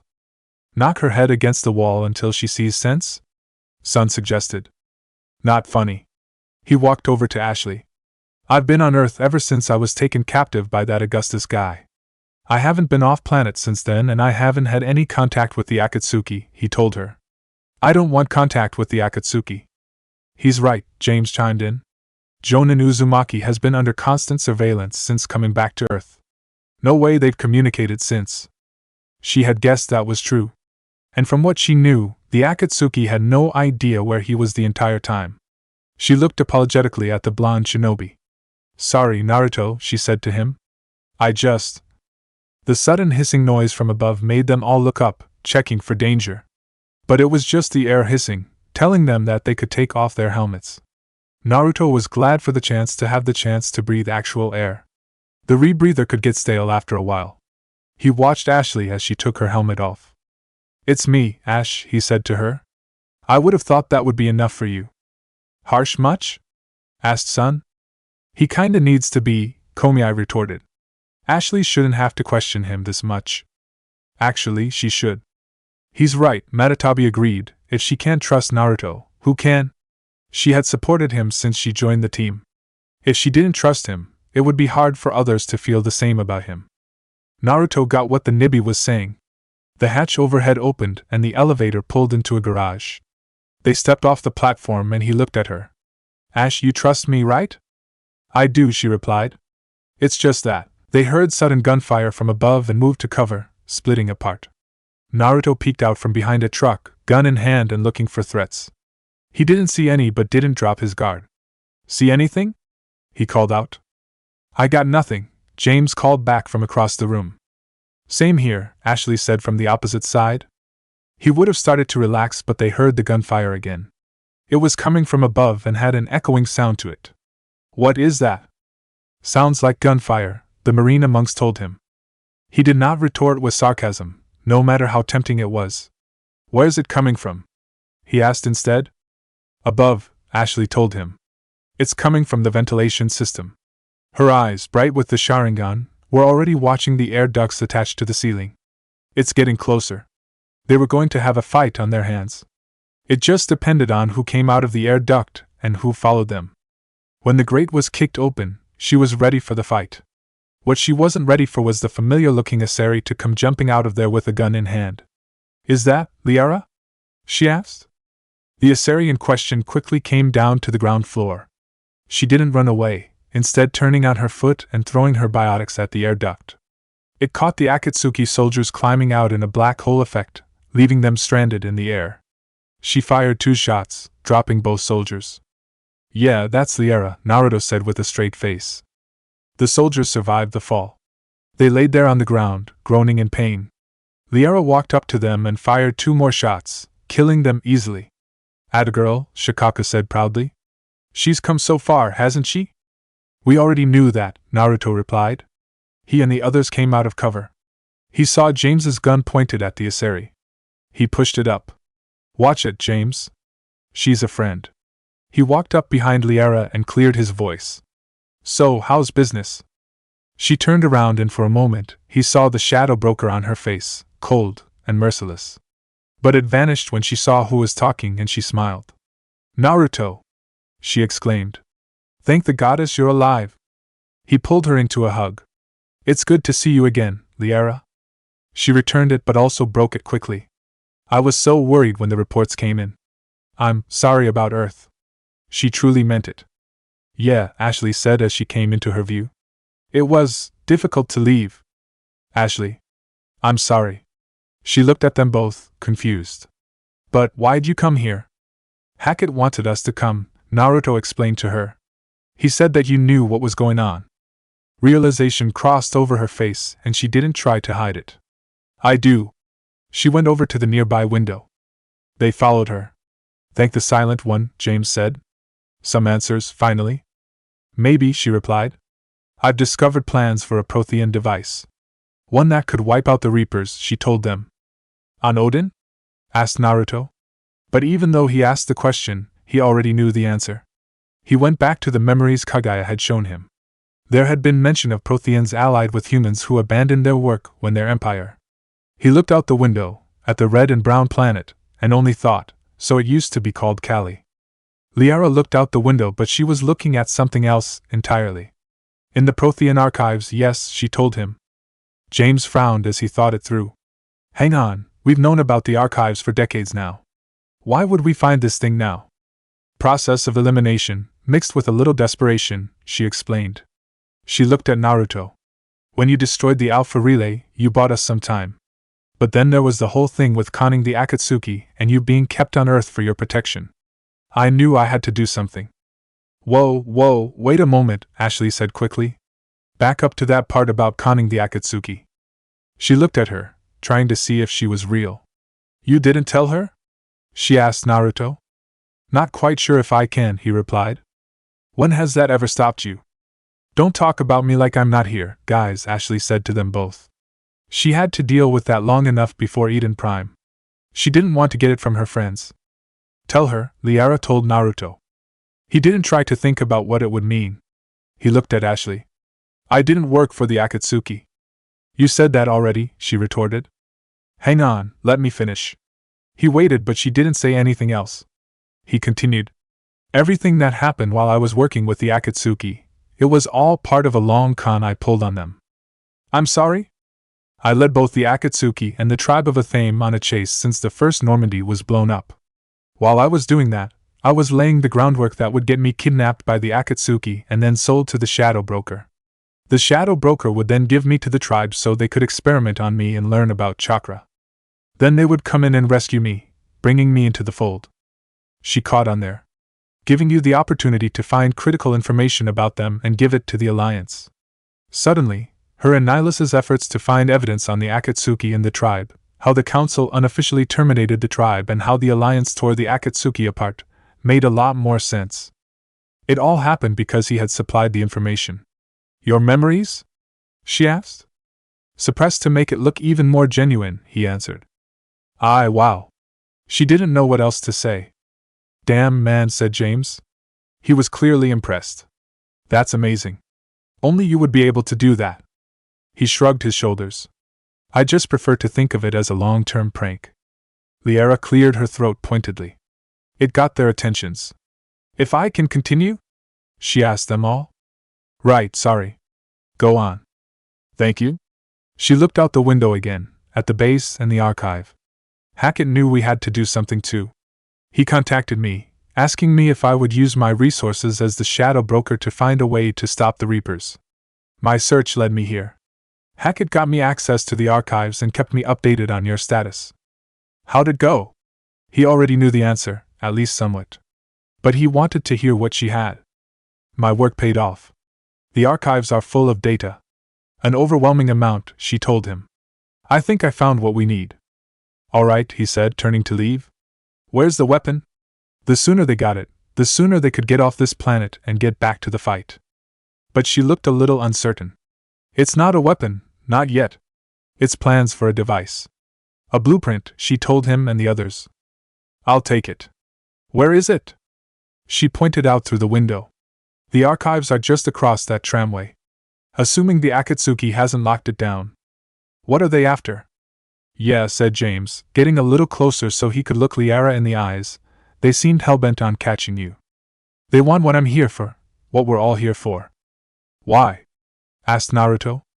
The Protheans came this close to defeating the Reapers, she said, holding her finger just 3 inches from her thumb. They had plans to destroy them but ran out of time. He knew better. The Protheans who had been on Odin had abandoned their cause when their empire fell. He wondered if they made changes to the data before leaving, making it seem like things had turned out differently. Perhaps they were proud and only came for humanity's aid out of desperation. The others didn't know what he knew. So they kept their attention on the topic. And anything powerful enough to destroy the Reapers. Ashley said, catching on. Liara nodded. It will be something that the Akatsuki will want to get their hands on. James looked to the exit. So it's a race to the archives. The floor beneath their feet shook as he spoke. It alerted them. They looked around for danger. Naruto saw that one of the doors on the upper level was being cut through. On the north side door, he announced. They all turned for the door, taking up positions. Bring it on, James said, ready for the fight. Not you, James. He was surprised by those words. He looked to the shinobi and asked, What? Head back to the shuttle. You're going to have to support us if this thing goes sideways. But... He looked hard at the Marine. This is not up for debate, James. Get back to the shuttle, now. He wanted to protest, but he also knew he was a Marine. If he was given an order, he had to obey the order. Yes, sir, he said, turning back to the elevator. Ash, send him down, Naruto ordered, turning his attention back to watching the door. They were almost through. Ashley went for the elevator controls and quickly typed in the activation code. Stay safe out there, she told James as the elevator started going down. You guys make it out alive, he replied, putting his helmet back on. She nodded and went back to the others. They're getting closer, she noted, watching the door. We should take cover. Both Liara and Naruto nodded in agreement. They took cover behind the heavy trucks, often used to transport people and supplies. The yellow machines were roughly the same height as Naruto, which meant they would have good protection. But it was also mitigated by the fact they would be shooting upwards, over a glass-paned railing. You should get up there, Sun told Naruto. Being on the same level evens out the fighting. The door broke open and Akatsuki soldiers poured in. There she is, one of them shouted when he saw Liara. Too late, Isabu remarked. Looks like they found us, Liara said. Ashley gave her a flat look. Understatement, she said. The soldiers lined the railing, guns pointing down at the targets. There's the Asari bitch, a soldier announced. Liara's eyes burned blue at the insult. Excuse me? She said, her biotics flaring up. Oh, she's pissed, Matatabi declared. Naruto replied drily, I can see that.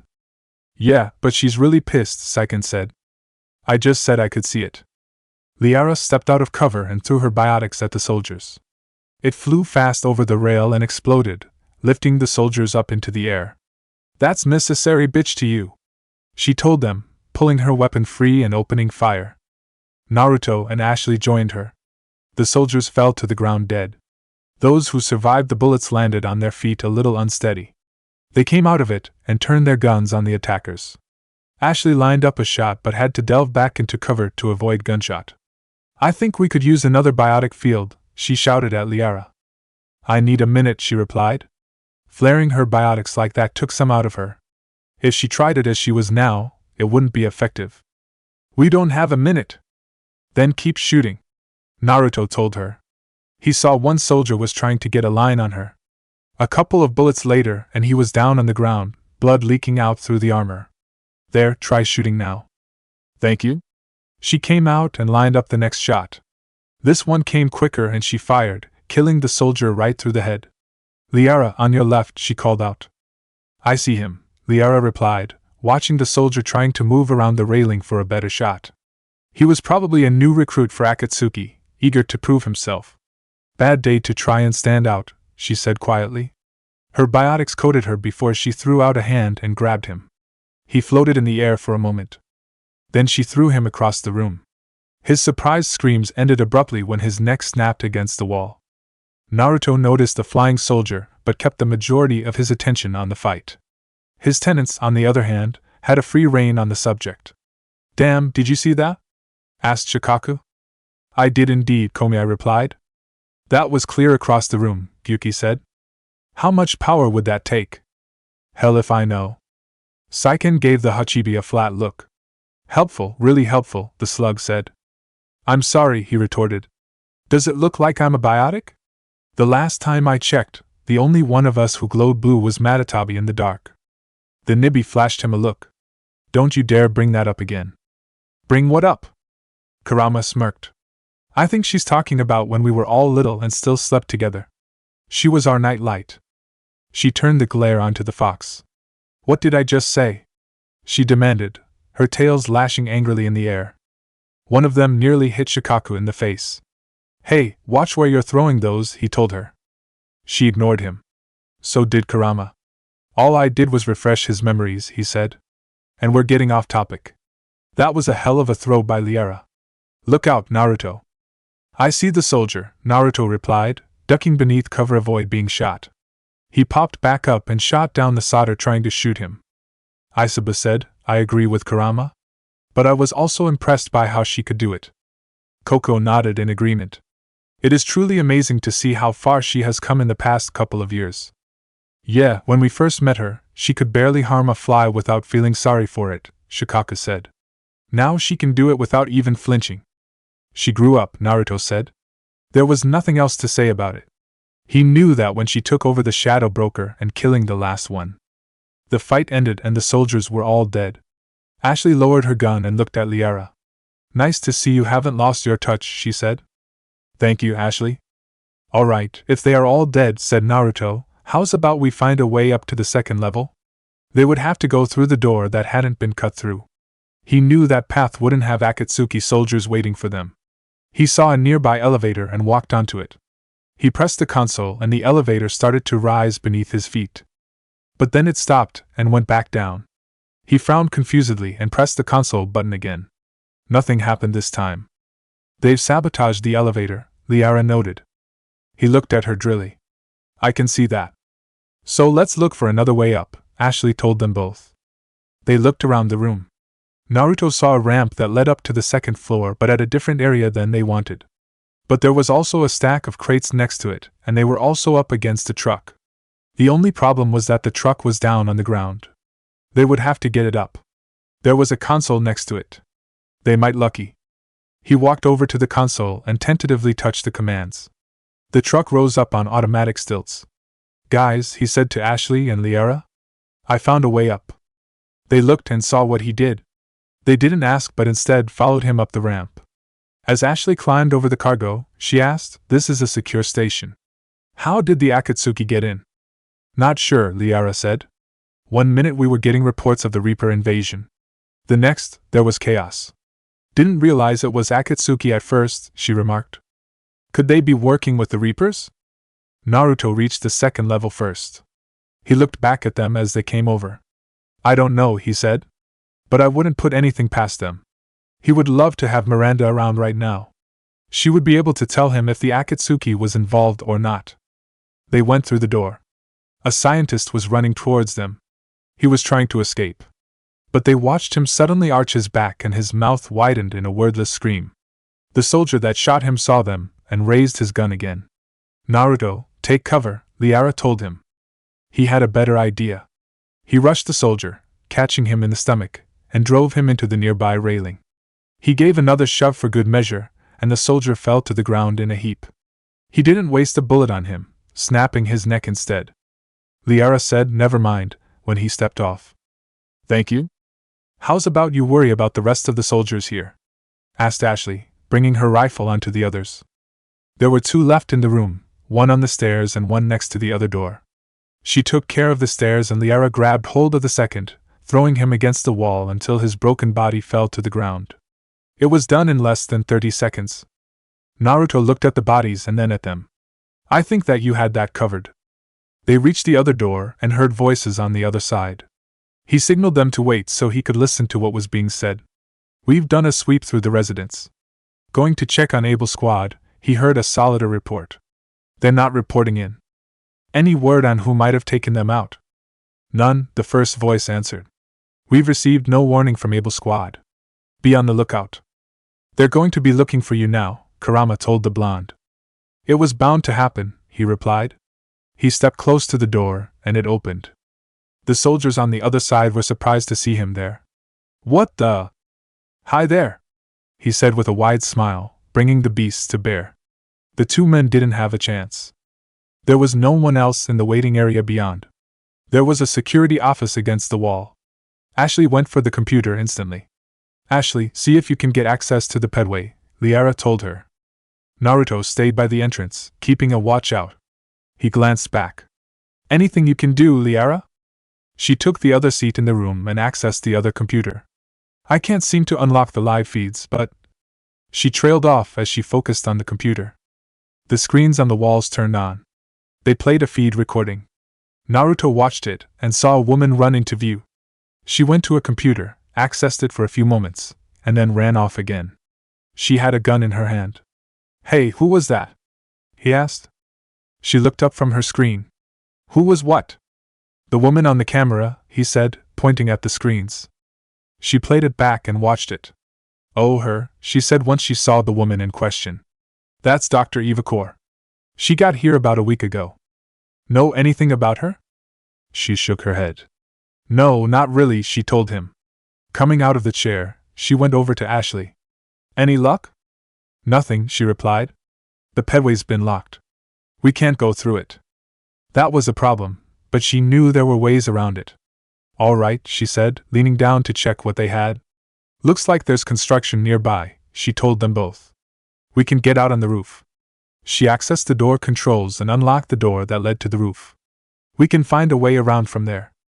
Looks like we're going outside again, said Naruto. Let's just hope the storm's not here yet. They went through the door, into the airlock. Once their air support was latched on and secured, Ashley opened the door to the outside. They could hear the wind before they even stepped out. When they did, it pulled at them hard, trying to tug their feet out from under them. "Storm's getting closer," Ashley announced as the airlock closed behind them. "We noticed," Naruto replied. He could hear her frown as she said, "I don't need the sarcasm, Naruto." "There," said Liara, pointing at the ladder at the scaffolding's end. "We can climb down that way." They climbed down the ladder. Ashley saw something on the tram line, something that surprised her. "What the hell?" Naruto and Liara saw the same thing. One tram was chasing another, exchanging gunfire. It might have been weird for anyone else, but they took it in stride. "Nice to see that the Alliance isn't taking this lying down," Naruto said. Liara had a different thought. That tram heads to the archives. Once the Akatsuki is across, they're at the final checkpoint. That's not good. It really isn't. We should get moving then. Yes, that would be wise. The path didn't lead them directly to the tram line but rather to the back of it. James's voice came through the comm as they walked. "Commander," he called out, his voice rough and scratchy through the comm, "you read me?" Naruto pressed his comm. "James, you saying something? I can hardly hear you." "It must be the storm." "Tell me about it." "I've already lost contact with the Normandy." "What's why?" His voice became lost in a garbled mess. "What was that?" "I didn't catch it." He saw a ladder at the end of the path. He signaled Liara to go up first. He would follow and Ashley would be last. "I said," again his voice became lost. Finally, the comm went silent for good. "Crap," he muttered as he reached the end of the ladder and watched for targets while Ashley came up. Liara was doing the same but also looking for the incoming storm. "That storm's going to be in here very soon," she said. "Then we'd better hurry." He leapt from their platform to the next one. The girls followed him. Liara saw the open airlock and knew something was wrong. This airlock shouldn't be open. Ashley took a quick look at it. "Doesn't look like it was forced," she noted. She didn't see any kind of explosive residue or tampering with the locks. It looked like it had opened normally and was shut down the same way. "No, you have to override security protocols." "So that means someone from the inside opened it for them," Naruto said. "Yes. We'll have to move carefully then." He stepped through the door with them behind him. The lights weren't on, so they turned their guns' lights on. They went down the steps nearby and found themselves in a large room. There were bodies on the ground. They didn't look like they had fought. They just fell to the ground dead. Naruto hadn't seen anything like that.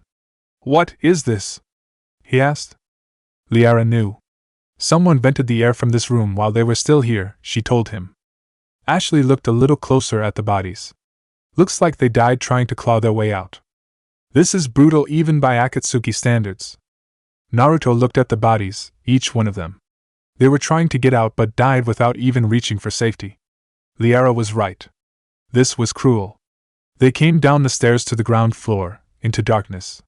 That darkness was pierced by sudden lights when windows started opening on the opposite side. "Cover," he hissed to them. "Kill the lights." They turned off their lights and hid behind the sinks. Liara peeked out just enough to see who it was.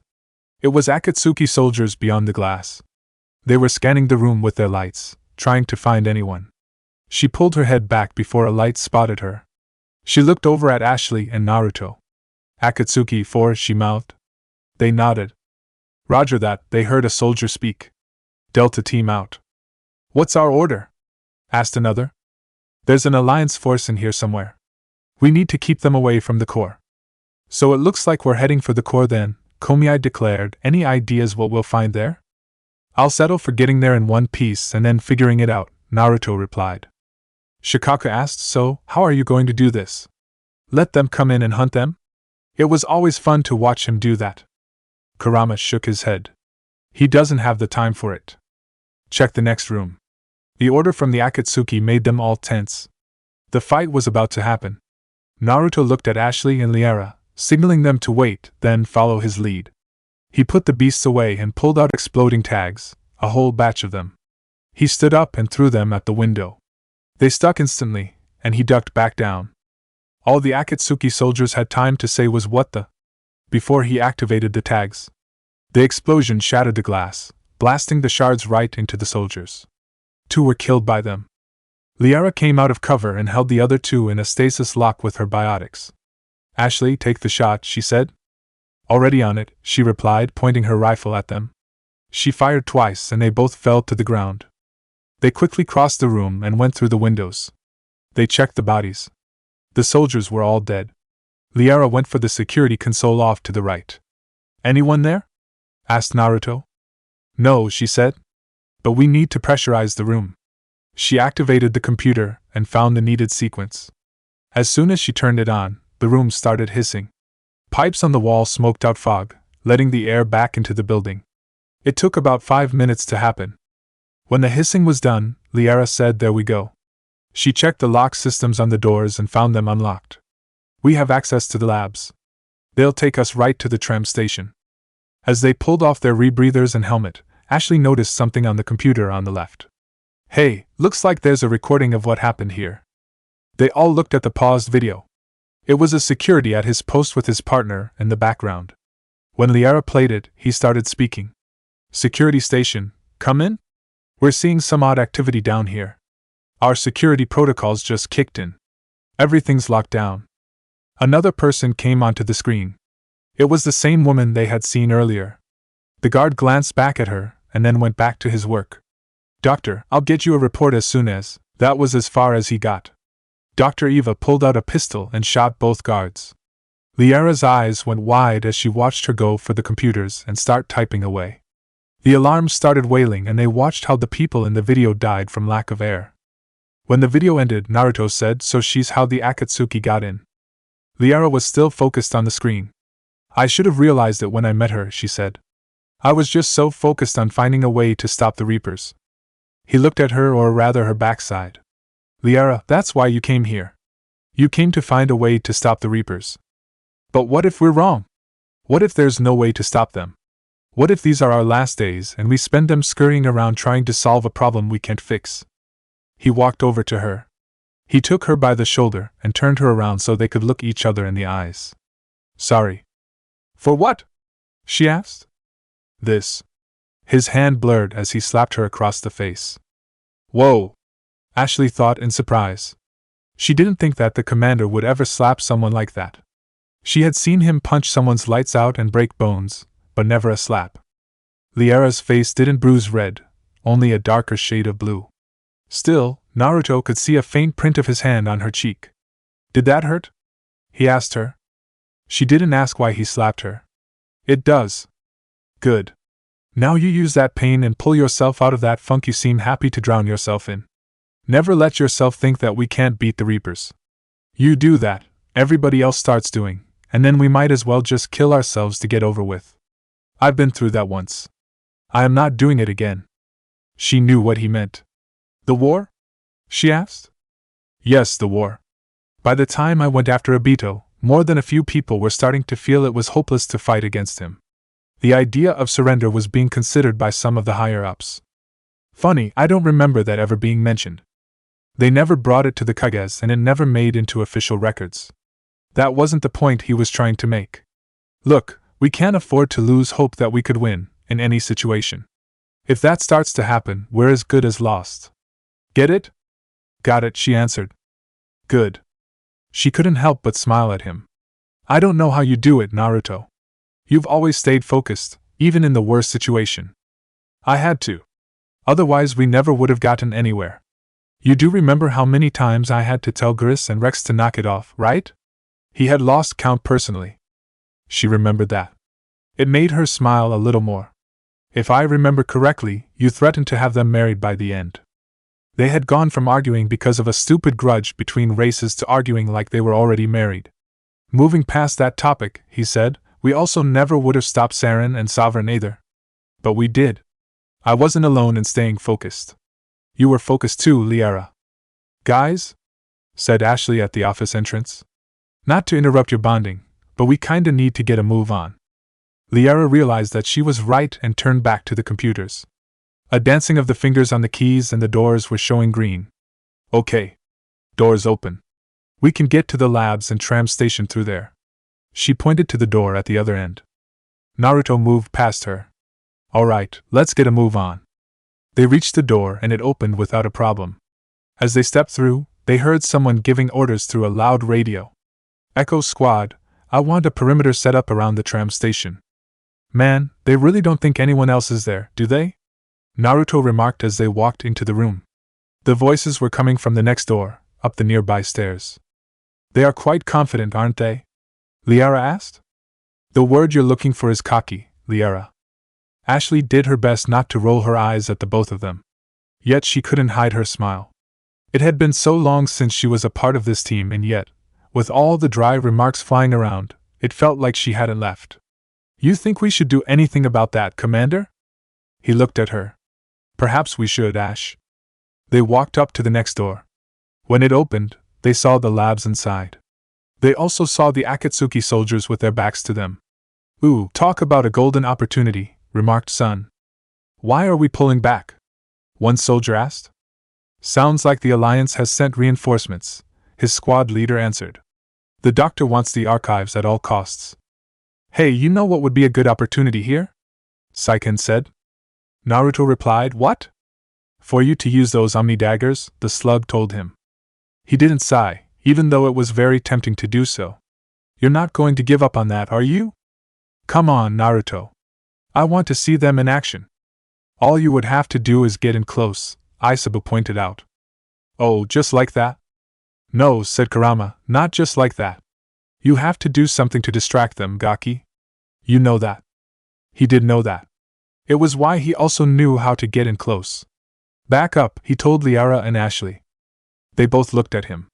Sir? Asked Ashley. Back up, I got this. What are you planning on doing? Surprising them, he answered, flashing through the hand seals. His clapping was a little louder than intended. It made the Akatsuki soldiers stop. Hey, did anyone hear that? Futon de Tapa. The jutsu knocked the soldiers down faster than they could react. Naruto moved forward, pulling the beasts out and activating the daggers. Liara and Ashley followed behind, watching what would come next. The soldiers struggled to get back on their feet, trying to figure out what just happened. Their bodies felt bruised, possibly even broken. What? Hi there! Said Naruto behind them. They turned around and he buried one pair of daggers into the eyes in front of him. The soldier screamed for a moment, but fell silent when he got bashed in the head. He fell to the ground dead. The shinobi stepped over his body and went to work. His teammates helped in the barest sense of the word. Not because they didn't think they couldn't do anything, but rather because they knew he could handle himself. What they did was mostly ensuring the soldiers didn't try and run off. Other than that, they knew things would be fine. The soldiers were certainly at a disadvantage. They had been carrying assault and sniper rifles, shotguns, and pistols as a backup. The problem was they hadn't expected to need the pistols. They had come to Odin expecting an easy sweep and protection mission, confident in their ability to fight any security guard still alive. They never expected to find themselves in an extremely close-quarters combat situation. Now that they were in one, their guns' barrels hindered them. Meanwhile, their enemy moved through them like he was flowing through water. Naruto found that the Omni daggers worked very well. They were able to pierce armor with very little difficulty, finding the weak spots in the shields. He was also confident that, if he could cut through the gun barrels. But that would even the playing field a little, and he didn't want that. Some of them tried going for their pistols. He made sure to reach them before they could. They started using their guns as clubs, but he ducked and avoided their swings easily. They had no idea how to do it. He had this. One of the soldiers came forward, carrying a tall shield. He was probably going to try and ram him, using the shield to push him back. He leapt over a falling soldier and swung around behind him, catching him in the back with both guns. When the last soldier fell, courtesy of a pierced heart, Naruto looked back at Ashley. They work, he said, turning the daggers off. We can see that, she replied, coming over to him and stepping over the dead bodies. Liara walked beside her. Omni daggers on guns, she said. That is something quite original. Naruto nodded. That they are. I've got to know who to say thank you to when this is all over. They walked to the ends of the lab. More Akatsuki soldiers were waiting around the corner for them. This time he didn't take the lead with the daggers. Instead he stood at the door and fired. Not going to use the daggers now? Ashley asked him as she shot a soldier dead. Not right now, he replied, shooting at a soldier close to the wall. The distance, you know. Right, the distance, she said, doing her best not to sound sarcastic. She probably succeeded. As the soldiers died, they moved through the corridor. They passed lab sections the further they went in. The Akatsuki tried to make a defensive line, but it was too weak. Naruto and the others were able to cut through the line, forcing them to fall back through one of the labs. Weak, Gyuki declared as he watched their retreating backsides with a sneer. That was so fucking weak. I thought they would have lasted longer. Maybe they're reinforcing the last line, Komiai offered. He scoffed. Like that's going to make any difference. Naruto and his team approached the lab the Akatsuki had fallen back through. The door was still unlocked. As he came down the steps, he saw lights moving through the glass. What's with the lights? A smell hit his nose, making him recoil from it. The smell was partially familiar, and what was familiar about it came from the dead. Ashley smelled the same thing. She recoiled more visibly. What's that smell? Liara looked through the window. She saw the lights were actually the laser sweeps built into the labs. They just activated the decontamination protocols. She realized what the smell was. With the staff still inside, she added. No one said anything in that regards. They did their best to keep focus on what they were trying to. They reached the lab door, and the smell hit full force. Look past it, Naruto told himself. He looked at the door on the other side. It was unlocked, but the laser sweeps continually blocked it off. He could probably make it if he sprinted, but he was doubtful. Besides, he knew the others wouldn't be able to make it. Anyone got any ideas on how to turn those off? He asked. I don't know about turning them off, Liara said, walking over to a nearby console outside the lab. But I could probably use this to freeze them. Get it started, and then wait for my call. He watched the lasers sweep across the room, meeting in the middle and then pulling back to the ends. Now! He ordered as soon as the door was cleared. The lasers paused. They moved quickly through the lab and through the door. As soon as they were through, Liara looked back in. Ashley looked at her, and then at the lab. Are you seeing something? Not something, she replied. I just know this room. How? She asked. It's where they studied the various relics unearthed here. What did they find? Naruto asked. More than I can describe in a short conversation. And they'd only scratched the surface. There are vaults filled with Prothean data troves that have never been studied. Just what was that splinter group studying here? He asked himself. Whatever it was, it had to be worth it. Liara looked to the windows. That's the tram line. Takes us right to the archives, she said. No doubt the Akatsuki has it locked down. Hopefully we can override it at the security station. Lead the way, he told her. She started walking for the nearby door. They went into the corridor beyond. She led them to another door that opened for them. The first thing they saw was the large sentry gun attached to the ceiling of the large room beyond the next corridor. The second thing they noticed was that it was pointing at them. Look out! Ashley shouted as it opened fired. They all dove for cover on opposite sides of the door. Despite, or perhaps because of the situation, Naruto found himself saying drily, of course, why wouldn't there be a sentry gun that would cause problems? A trip through a scientific base that's been taken over from the inside isn't just complete without one, Kurama remarked just as drily. Is that the only way in? Ashley asked Liara. It's the only way I know of, she replied. Naruto checked the path. Crates had been knocked over, either in the haste to flee or to make crude defensive barriers. The walls jutted out at points in the corridor, providing some protection if they stayed there. We'll have to move up fast, he told them. Try to use as much cover as you can. I'll move up first. Ashley was moving before anyone could object to the idea. The sentry gun targeted her, but she got to cover before it opened fire. Don't let it target you, she called out from where she crouched behind a glass pane. Why do I feel that's easier said than done? He asked himself as he followed her.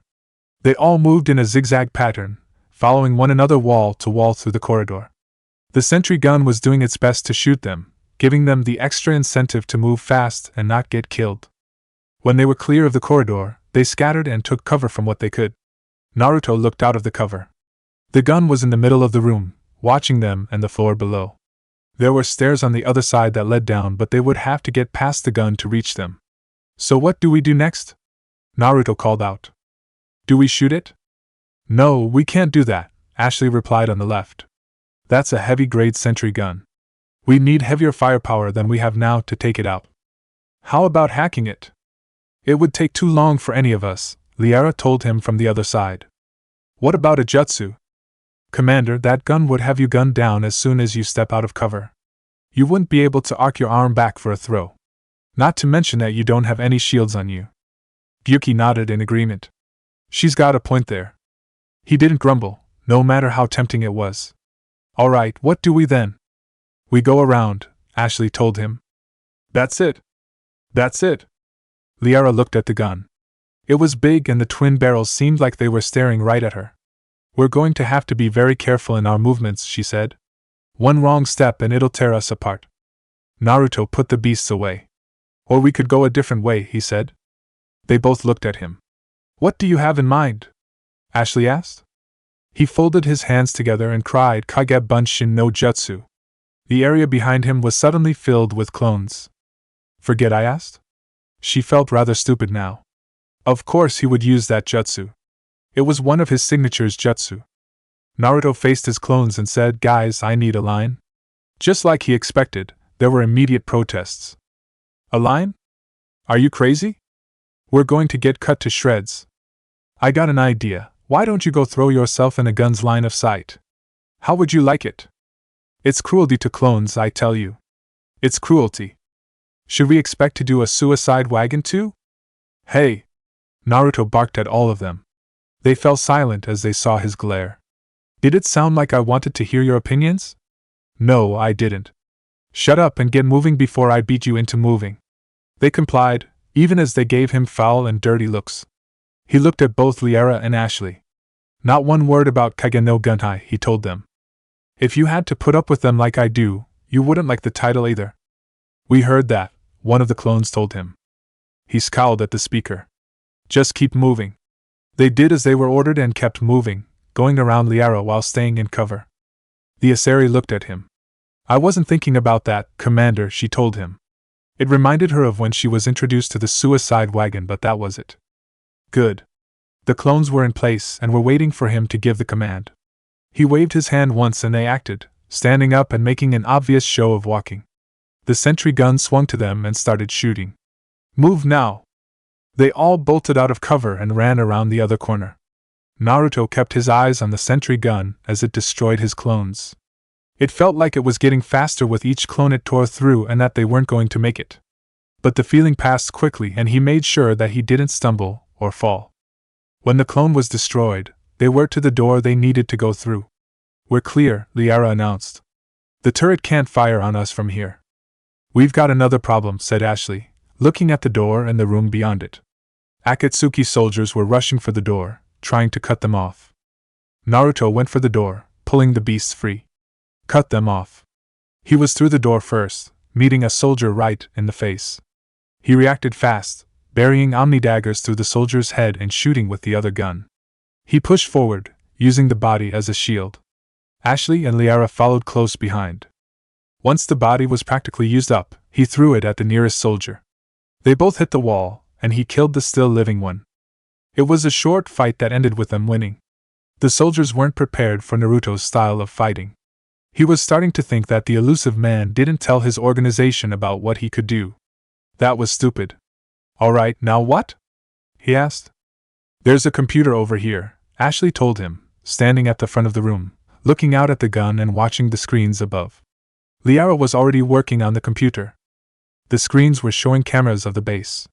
They saw Akatsuki soldiers moving quickly through rooms. They also saw Dr. Eva walking with one of the soldiers. Set a perimeter. No one else comes across, she ordered. We still have teams on the other side, the soldier protested. She whirled around and faced him with an angry glare. No one! She repeated, her voice raising a pitch. Her eyes flicked up to the camera. And shut down those cameras! She lifted her pistol and fired a shot. The camera went abruptly to static. Now that's one way to turn off the camera, Sun remarked. Liara quickly checked the records. Looks like they've made it to the archives, she declared. And it looks like they won't be sending a tram anytime soon, Ashley added. Naruto looked at Liara. Can you do something about that? He asked her. She checked the computer but ended up shaking her head. The archives are on a separate network. We're completely locked out. Ashley shook her head. Not completely. What if we could find a short-range transmitter, helmet to helmet? What will that do? Naruto asked. We could use it to convince them that we're with them, and the Alliance forces have been taken care of. He liked it. You think you can find some? She looked drily at him, and then at the dead bodies in the room. I think I can find something. Go find it then. She walked away. He saw Liara giving him a look from where she sat at the computer. What? What's with the look? The lieutenant commander has become very capable, the Asari remarked. She's always been capable. Of course, she agreed. It just seems that she has become more capable than before. That's because people are looking at her and not seeing her Gigi. Once they started doing that, they saw what she was and what she could become. If I remember correctly, Commander, you had a part in that. He shrugged. I didn't do much. You called the Uchiha clan elders and head, verbally tore them new ones, and bullied them into accepting her family back into the family, she said shortly. There was one point he was quick to protest. I did not bully them. I called in a favor from Sasuke. Commander, called out Ashley from outside the room. I found something. He followed her voice near the other door, and saw her kneeling next to one of the soldiers. What do you have? She started fiddling with the helmet. He's got a transmitter in his helmet. If I can. She trailed off as she tried to the helmet free. She wasn't that much of a technical person, so she wasn't surprised that she opened the visor. What surprised her was the face she saw underneath the visor. There were lines coming down from the forehead through the eyes, making them glow a cold dark blue. The face itself looked gaunt by itself. They had both seen that kind of face before. It was never good. Fucking hell, swore Naruto, pulling out his guns on instinct. Whoa there, Naruto, Kurama told him. He's dead. He's not getting up. He stopped a second from pulling the triggers. The soldier was dead. But the face was still there. He shared a look with Ashley. She was thinking the same thing. She vocalized it. Oh, Cammy, she breathed out. He looks like a husk. Not fully, but they certainly did something to him. Now that he thought about it, the soldier looked like he was halfway to being a husk. What the hell was happening in the Akatsuki? She couldn't keep her eyes off of it. Engineered? She asked, by the Akatsuki? They claim to stand for humanity, and they do this to their own people. She turned her head back to look at Naruto. That could have been you, Naruto. For all I know, that's what the Akatsuki had done to you. He looked at the body and then at her. You really think that they've done that to me? She looked a little helpless. I don't know what you are, not since you came back from them. She walked away, turning her back to him. Is it you? She asked without looking at him. Would you even know if they were controlling you somehow? He couldn't believe that she was still in disbelief about what he told her. After everything I've told you about what happened, you still think they've got their claws on me? Do I cut my arm so you can see my blood's red? Little far, don't you think? Isaba asked him. She turned her head to look at him. I'm just talking out loud, she told him. I don't need you to answer. I doubt there's anything you could say to convince me. I guess I just need some time to get to know you again. Seriously, Ash? He asked. I'm the same you remembered and followed. She didn't say anything back. He sighed in irritation. Alright, look, if you feel like you need to know me again, fine. I just hope you realize I'm still your friend. Thanks for understanding, she told him, clearly relieved. He didn't say anything to that. You think you can still get that transmitter out? She knelt down and fiddled with the helmet. This time, she was a little luckier and pulled out what they needed still intact. Here, she said, holding the transmitter out to him. He took it while he cleared his throat. He activated the transmitter and spoke in a different voice. Delta Squad checking in, anyone else out there? Where the hell have you been? Was the reply of a clearly annoyed soldier. He kept silent. Never mind, the soldier said. What's your status? Waiting for extraction at the tram station, he said, keeping the same voice. All hostiles have been eliminated. Roger that. Echo team will ride over and secure the station. Acknowledged, he replied. Delta team will hold over and out. Think they bought it? Ashley asked him as he lowered the transmitter. We'll find out soon enough. She stepped outside and went to the rail. She looked down below at the tram entrance. There was cover they could take close to the door. We should get into position, she told him when he came outside with her. She pointed out a spot on either side of the door. Flank them when they get off the tram. He checked the spot. It was a line of crates stacked high parallel to the door. If they used that for cover, they would be able to catch Echo Team by surprise. Good idea, Ash, he told her. He looked back into the control room. Liara, we need to get moving. They made their way down to the second level. They could hear the tram getting closer. Naruto directed Ashley and Liara to take cover behind the designated spot. There would be the surprise attack. He would be the bait that lured the soldiers in. He sat down on a stack of crates and waited. To the untrained eye, he would have looked like he was just sitting there, doing nothing. In fact, he poised his body in such a way that he would be able to roll backwards into cover quickly, and without much harm to himself. The door opened and the tram came rolling in. It stopped, and the soldiers disembarked. They started walking casually, thinking that there was no threat in the room and they would be fine. Then they saw him. Their guns snapped up, but he already the beasts pointing at them. He let off the opening round, catching the soldier in the front in the chest. He stumbled back and fell dead to the ground. It's a trap! Cried out of the soldiers. No, really? Asked Shikaku, pretending to be shocked. What gave it away? By the time they returned fire, he rolled back down into cover. He heard his teammates join in the fight by how the soldiers cursed in surprise. He popped out of cover and started shooting. He took note of the soldiers. Hey, Liara, he called out. Yes, Naruto? She called back. One of them has a shield. You think you can do something about that? She saw the soldier with the shield. He was at the front, trying to protect the others by providing cover. I think I can. Anytime you like. Keep your pants on. She leaned out of cover and used her biotics to grab the shield. She yanked it out of his hand, and for further irony she used it to bash in his head in. When he was dead, she used the shield to send another soldier flying. The shield finally crumpled after that. Does that work? Yes, it does, Naruto said, points for originality, by the way. Thank you. She used her biotics to grab two of the soldiers and lifted them up. Can you take care of them? He shot one and Ashley had the other. Does that work? He asked when the bodies fell to the ground. Yes, it does. Thank you. Only we would have this kind of talk during a fight, Ashley thought to herself, coming out of cover to line up a shot and take it. But she didn't roll her eyes. She missed it, actually. Her shot was the last kill. They checked the bodies, taking the spare ammo. It was a good thing too, since they were getting a little low. They got on the tram and Liara went to the console at the front, putting on her rebreather. You should do the same, she told them, tapping her rebreather. They did that while she started up the tram. The tram door closed and the outer door opened, letting out the air pressed up against it with hissing snarl. The tram moved forward smoothly, coming out of the building and out into the semi-open. It shook under the force of the wind outside, making everyone grab hold of something. That storm's not getting any better, Naruto announced, holding the wall for support. We need to get moving and finish this. Liara pointed out the front window to the building in front of them. The archives are right on the other side, she said.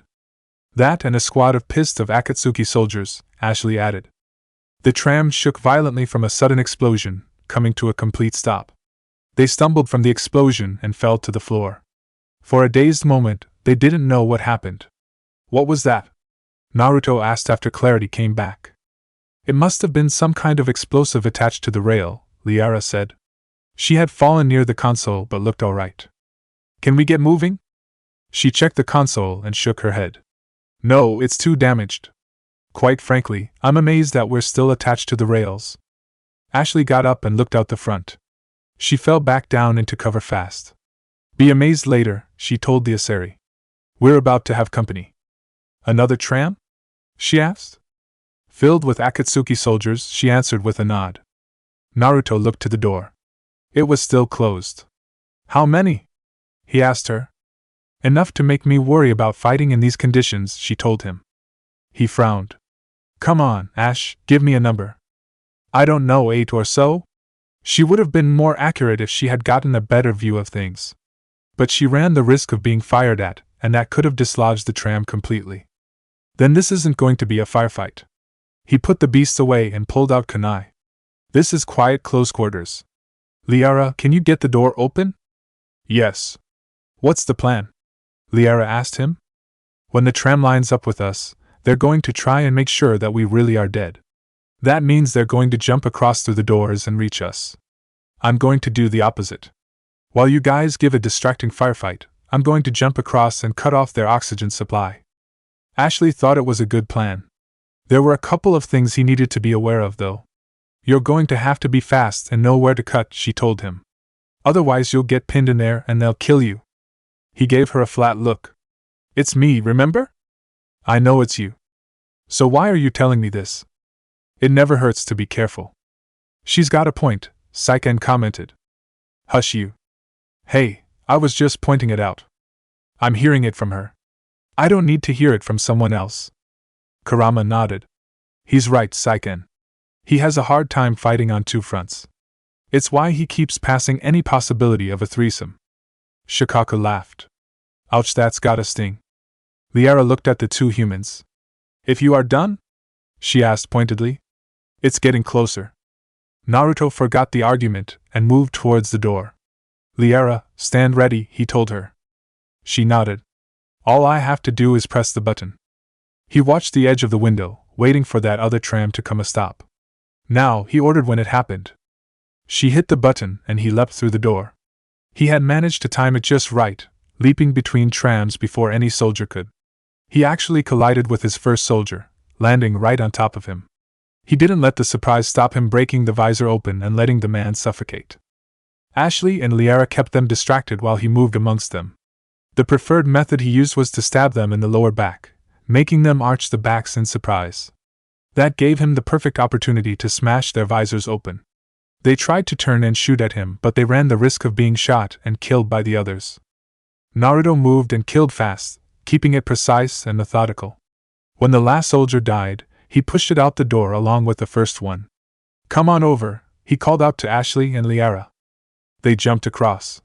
Ashley looked at the remaining bodies. They put up a good fight. Yes, said Liara as she went for the console. It confirms my assertions about the value of the data stored here. There's probably going to be a lot more of them waiting at the door for us, Naruto remarked, feeling the tram starting to move beneath his feet. The door was getting closer with each second. That stands to reason. You're not afraid of a fight, Commander, Ashley told him. That doesn't mean I go looking for them. He looked at them both.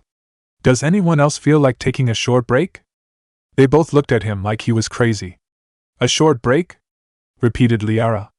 Naruto, you do realize what we're trying to do, right? I'm talking about the fight that's coming up. We just sit down, take a breather, and let others worry about the fight. What others? My others, he answered as the door opened. Tajukage Bunshin no Jutsu, he proclaimed, filling the tram with his clones. The Akatsuki soldiers raised their weapons as the tram door opened. Acting on a hunch, Liara also lowered the protective windows. Charge! Shouted the shinobi. He dropped to the ground while his clones swarmed out of the tram and attacked the soldiers. He rested his back against the wall, next to Liara and Ashley. They didn't say anything, choosing to sit there and breathe while they listened to the sounds of the fight. There were a lot of bullets being shot, people shouting, and cries of surprise, usually from the soldiers. Are you going to do some small talk? Komiai asked Naruto. It kinda seems like the right time for it. It's not. You sure? Asked the Nanabai. Yes. He could tell by looking at the others that they didn't want to talk either. They were enjoying the sudden moment they found themselves in, and they weren't going to have it ruined in any way. The fighting stopped, and they all heard the sound of clones dissipating. Naruto got all of the clones' memories, and they all showed the same thing. All the soldiers were dead. Alright, let's get a move on, he said, standing back up. They climbed out of the tram and walked across the room, stepping over the dead. They walked past the security office and went for the door behind it. Naruto took the right side while Ashley and Liara took the left. He silently counted down, and they moved together through the door. They didn't see any soldiers in the wide circular room. But they did see what the room held. It was a series of Prothean artifacts, the biggest larger than any of them had seen, protected by a green shield. Naruto looked at the artifact and said, You know, when I heard the word archive, I was expecting a library. That's all you have to say? Aisabu asked. Yes. Liara rolled her eyes. Naruto, be serious. I am. He turned his head towards Ashley. Ash, take a gander around the room, make sure that we're alone. She nodded and started walking the perimeter, keeping her gun ready. He and Liara approached the set of computers positioned close to the artifact. Hey, is it safe to breathe? He asked the Asari. Yes. Then what are we doing still wearing the rebreathers? She stopped and thought about it. I hadn't thought about it. The air was intact in the room. They could have taken them off at any time. They did take them off and went back to the work. She was accessing the computers and he kept a lookout. When he saw a blue glyph hovering over a floor panel near disappear, he became alert. He was right to be so when the image of a man he wasn't happy to see. Uzumaki, said the elusive man, looking just as unhappy to see him. Liara whirled around from the computer, pulling her pistol free and pointing it at the hologram. Elusive man? She asked. He's not here, Naruto told her. He doesn't have the balls to be here. As he looked at the image, he was struck by something. Oddly enough, the elusive man seemed familiar. It was like he should know who he was but had forgotten. What was puzzling was the fact this was the first time he felt so. Where did this come from? The elusive man ignored them both, choosing to look at the artifact. Fascinating race, the Protheans, he remarked. They left all this for us to discover, but we've squandered it. Kurama sniggered. He doesn't know the real reason this place was made. That was just too rich. Naruto didn't really find it funny now. He kept his eyes on the elusive man, who was still talking. The Alliance has known about the archives for more than 30 years, and what have they done with it? Is there a point to this, or do you just want to hear yourself talk? The shinobi asked, cutting him off. What do you want? He scowled at him. Then he looked up at the artifact once more. What I always wanted. The data in these artifacts holds the key to solving the Reaper threat. Would that be the solution that turns the men who follow you into husks? Hardly, he rebuked. They're being improved. Improved? The blonde repeated. That's what you're calling it? Yes.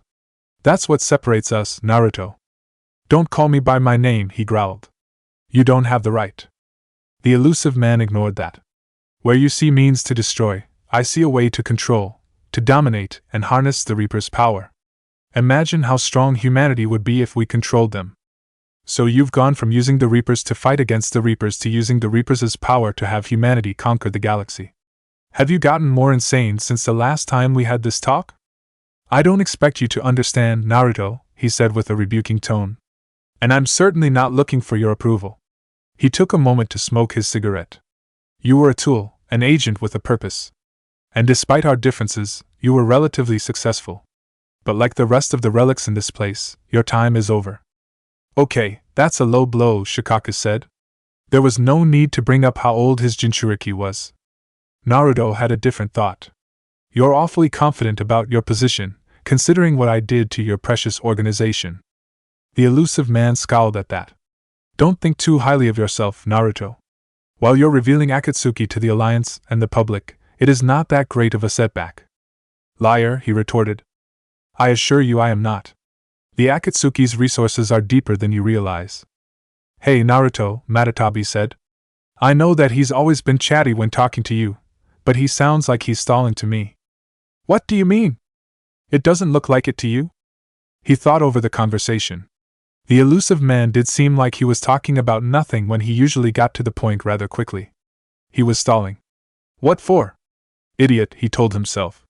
You know why. He was trying to stop them from accessing the archives. Liara, he said. She understood and went for the computers. The elusive man pointed a threatening finger at Naruto.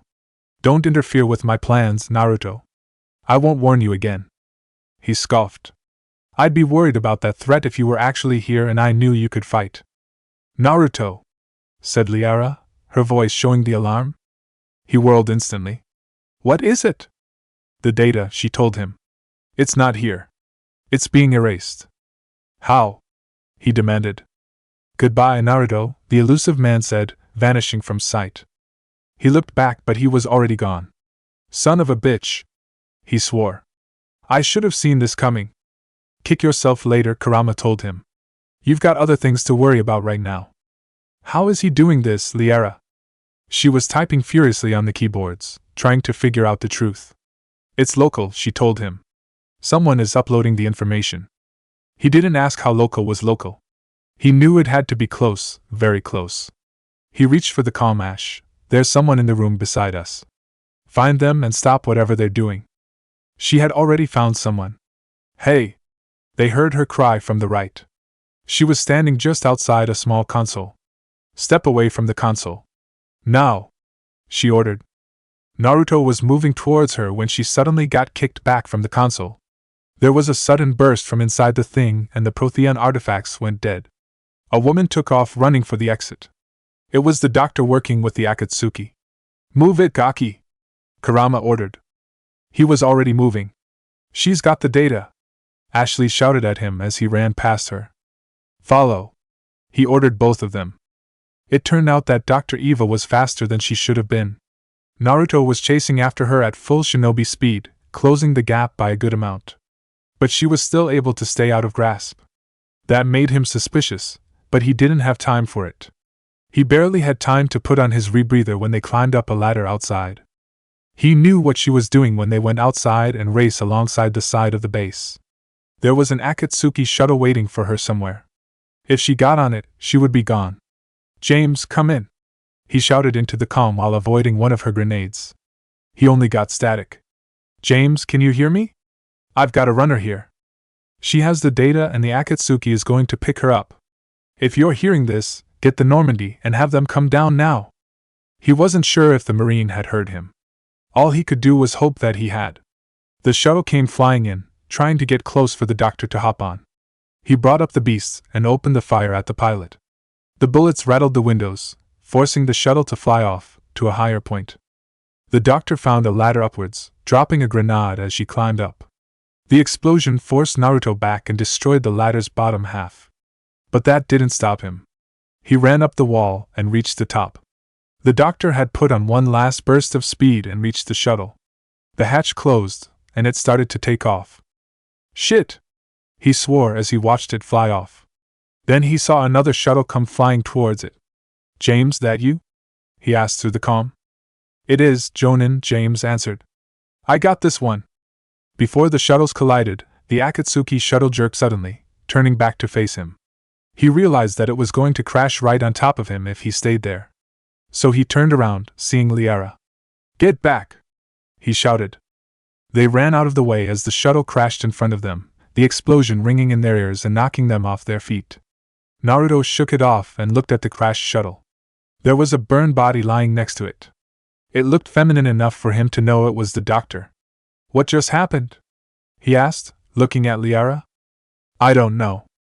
Ashley joined them. The way she looked at the shuttle got Naruto's attention. He went over to her and asked quietly, Did you do this? She looked at him, and her surprise showed through her visor. Sir? She asked, trying to play it off. He kept her gaze on her, and she cracked. Yes, she said quietly. I did. Your eyes? He asked. She nodded. It's unique to me. That wasn't surprising to him. He jerked his head to the shuttle. Check it. We'll support. Yes, Commander. She went over to the shuttle. The burned body suddenly surged upward, grabbed her rifle away from her, and shot her. It turned around and brought the gun to bear, but Naruto and Liara already returned fire. It went down. This time, Naruto put a bullet through the heart so it would stay down. They rushed over to Ashley. There was blood pouring out of her midsection, and she wasn't moving.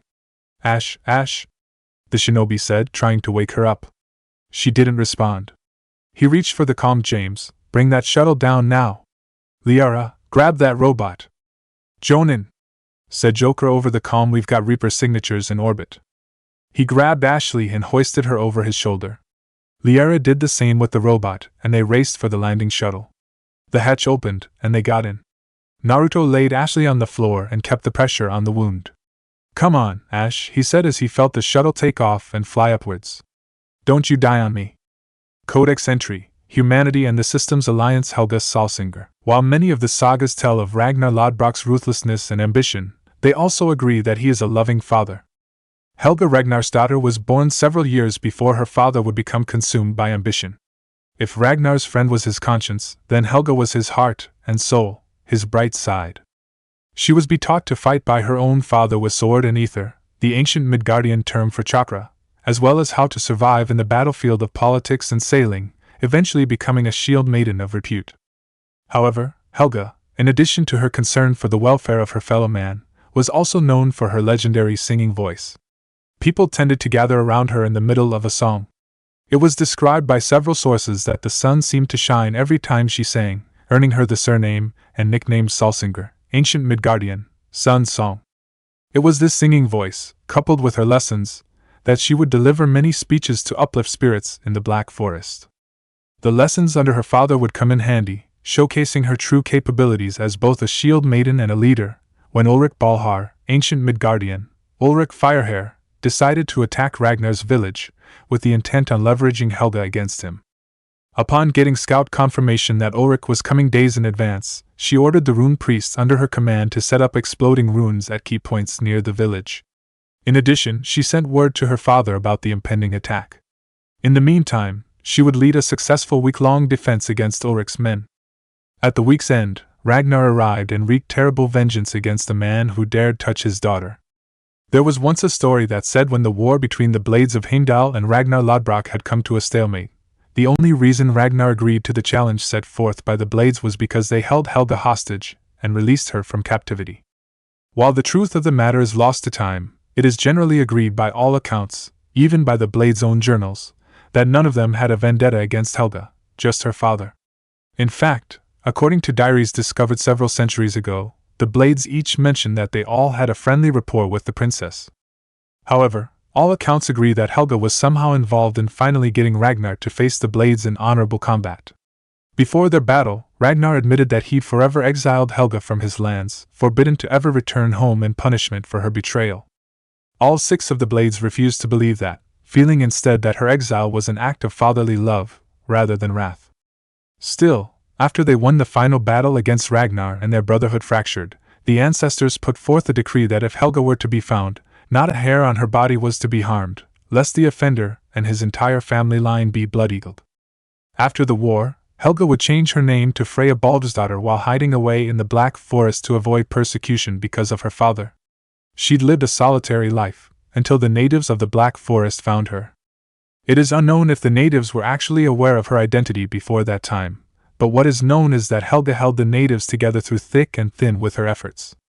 While they were initially wary of her skill with ether, having run into their share of women who abused their power, the natives would eventually come to know her as Wise Hex, modern translation, White Witch, for her good heart and pale skin. Eventually, the natives would grow in number, turning their small community into a village hidden from the rest of Midgard. While her family line is infamous, Helga is still remembered in the Black Forest for her philanthropic beliefs, iron will, and beautiful songs. Vidar Black Forest's acknowledgement of her deeds would come whenever it was his time to hold a thing, in which all those present would offer boughs of lavender to be burned in tribute to her.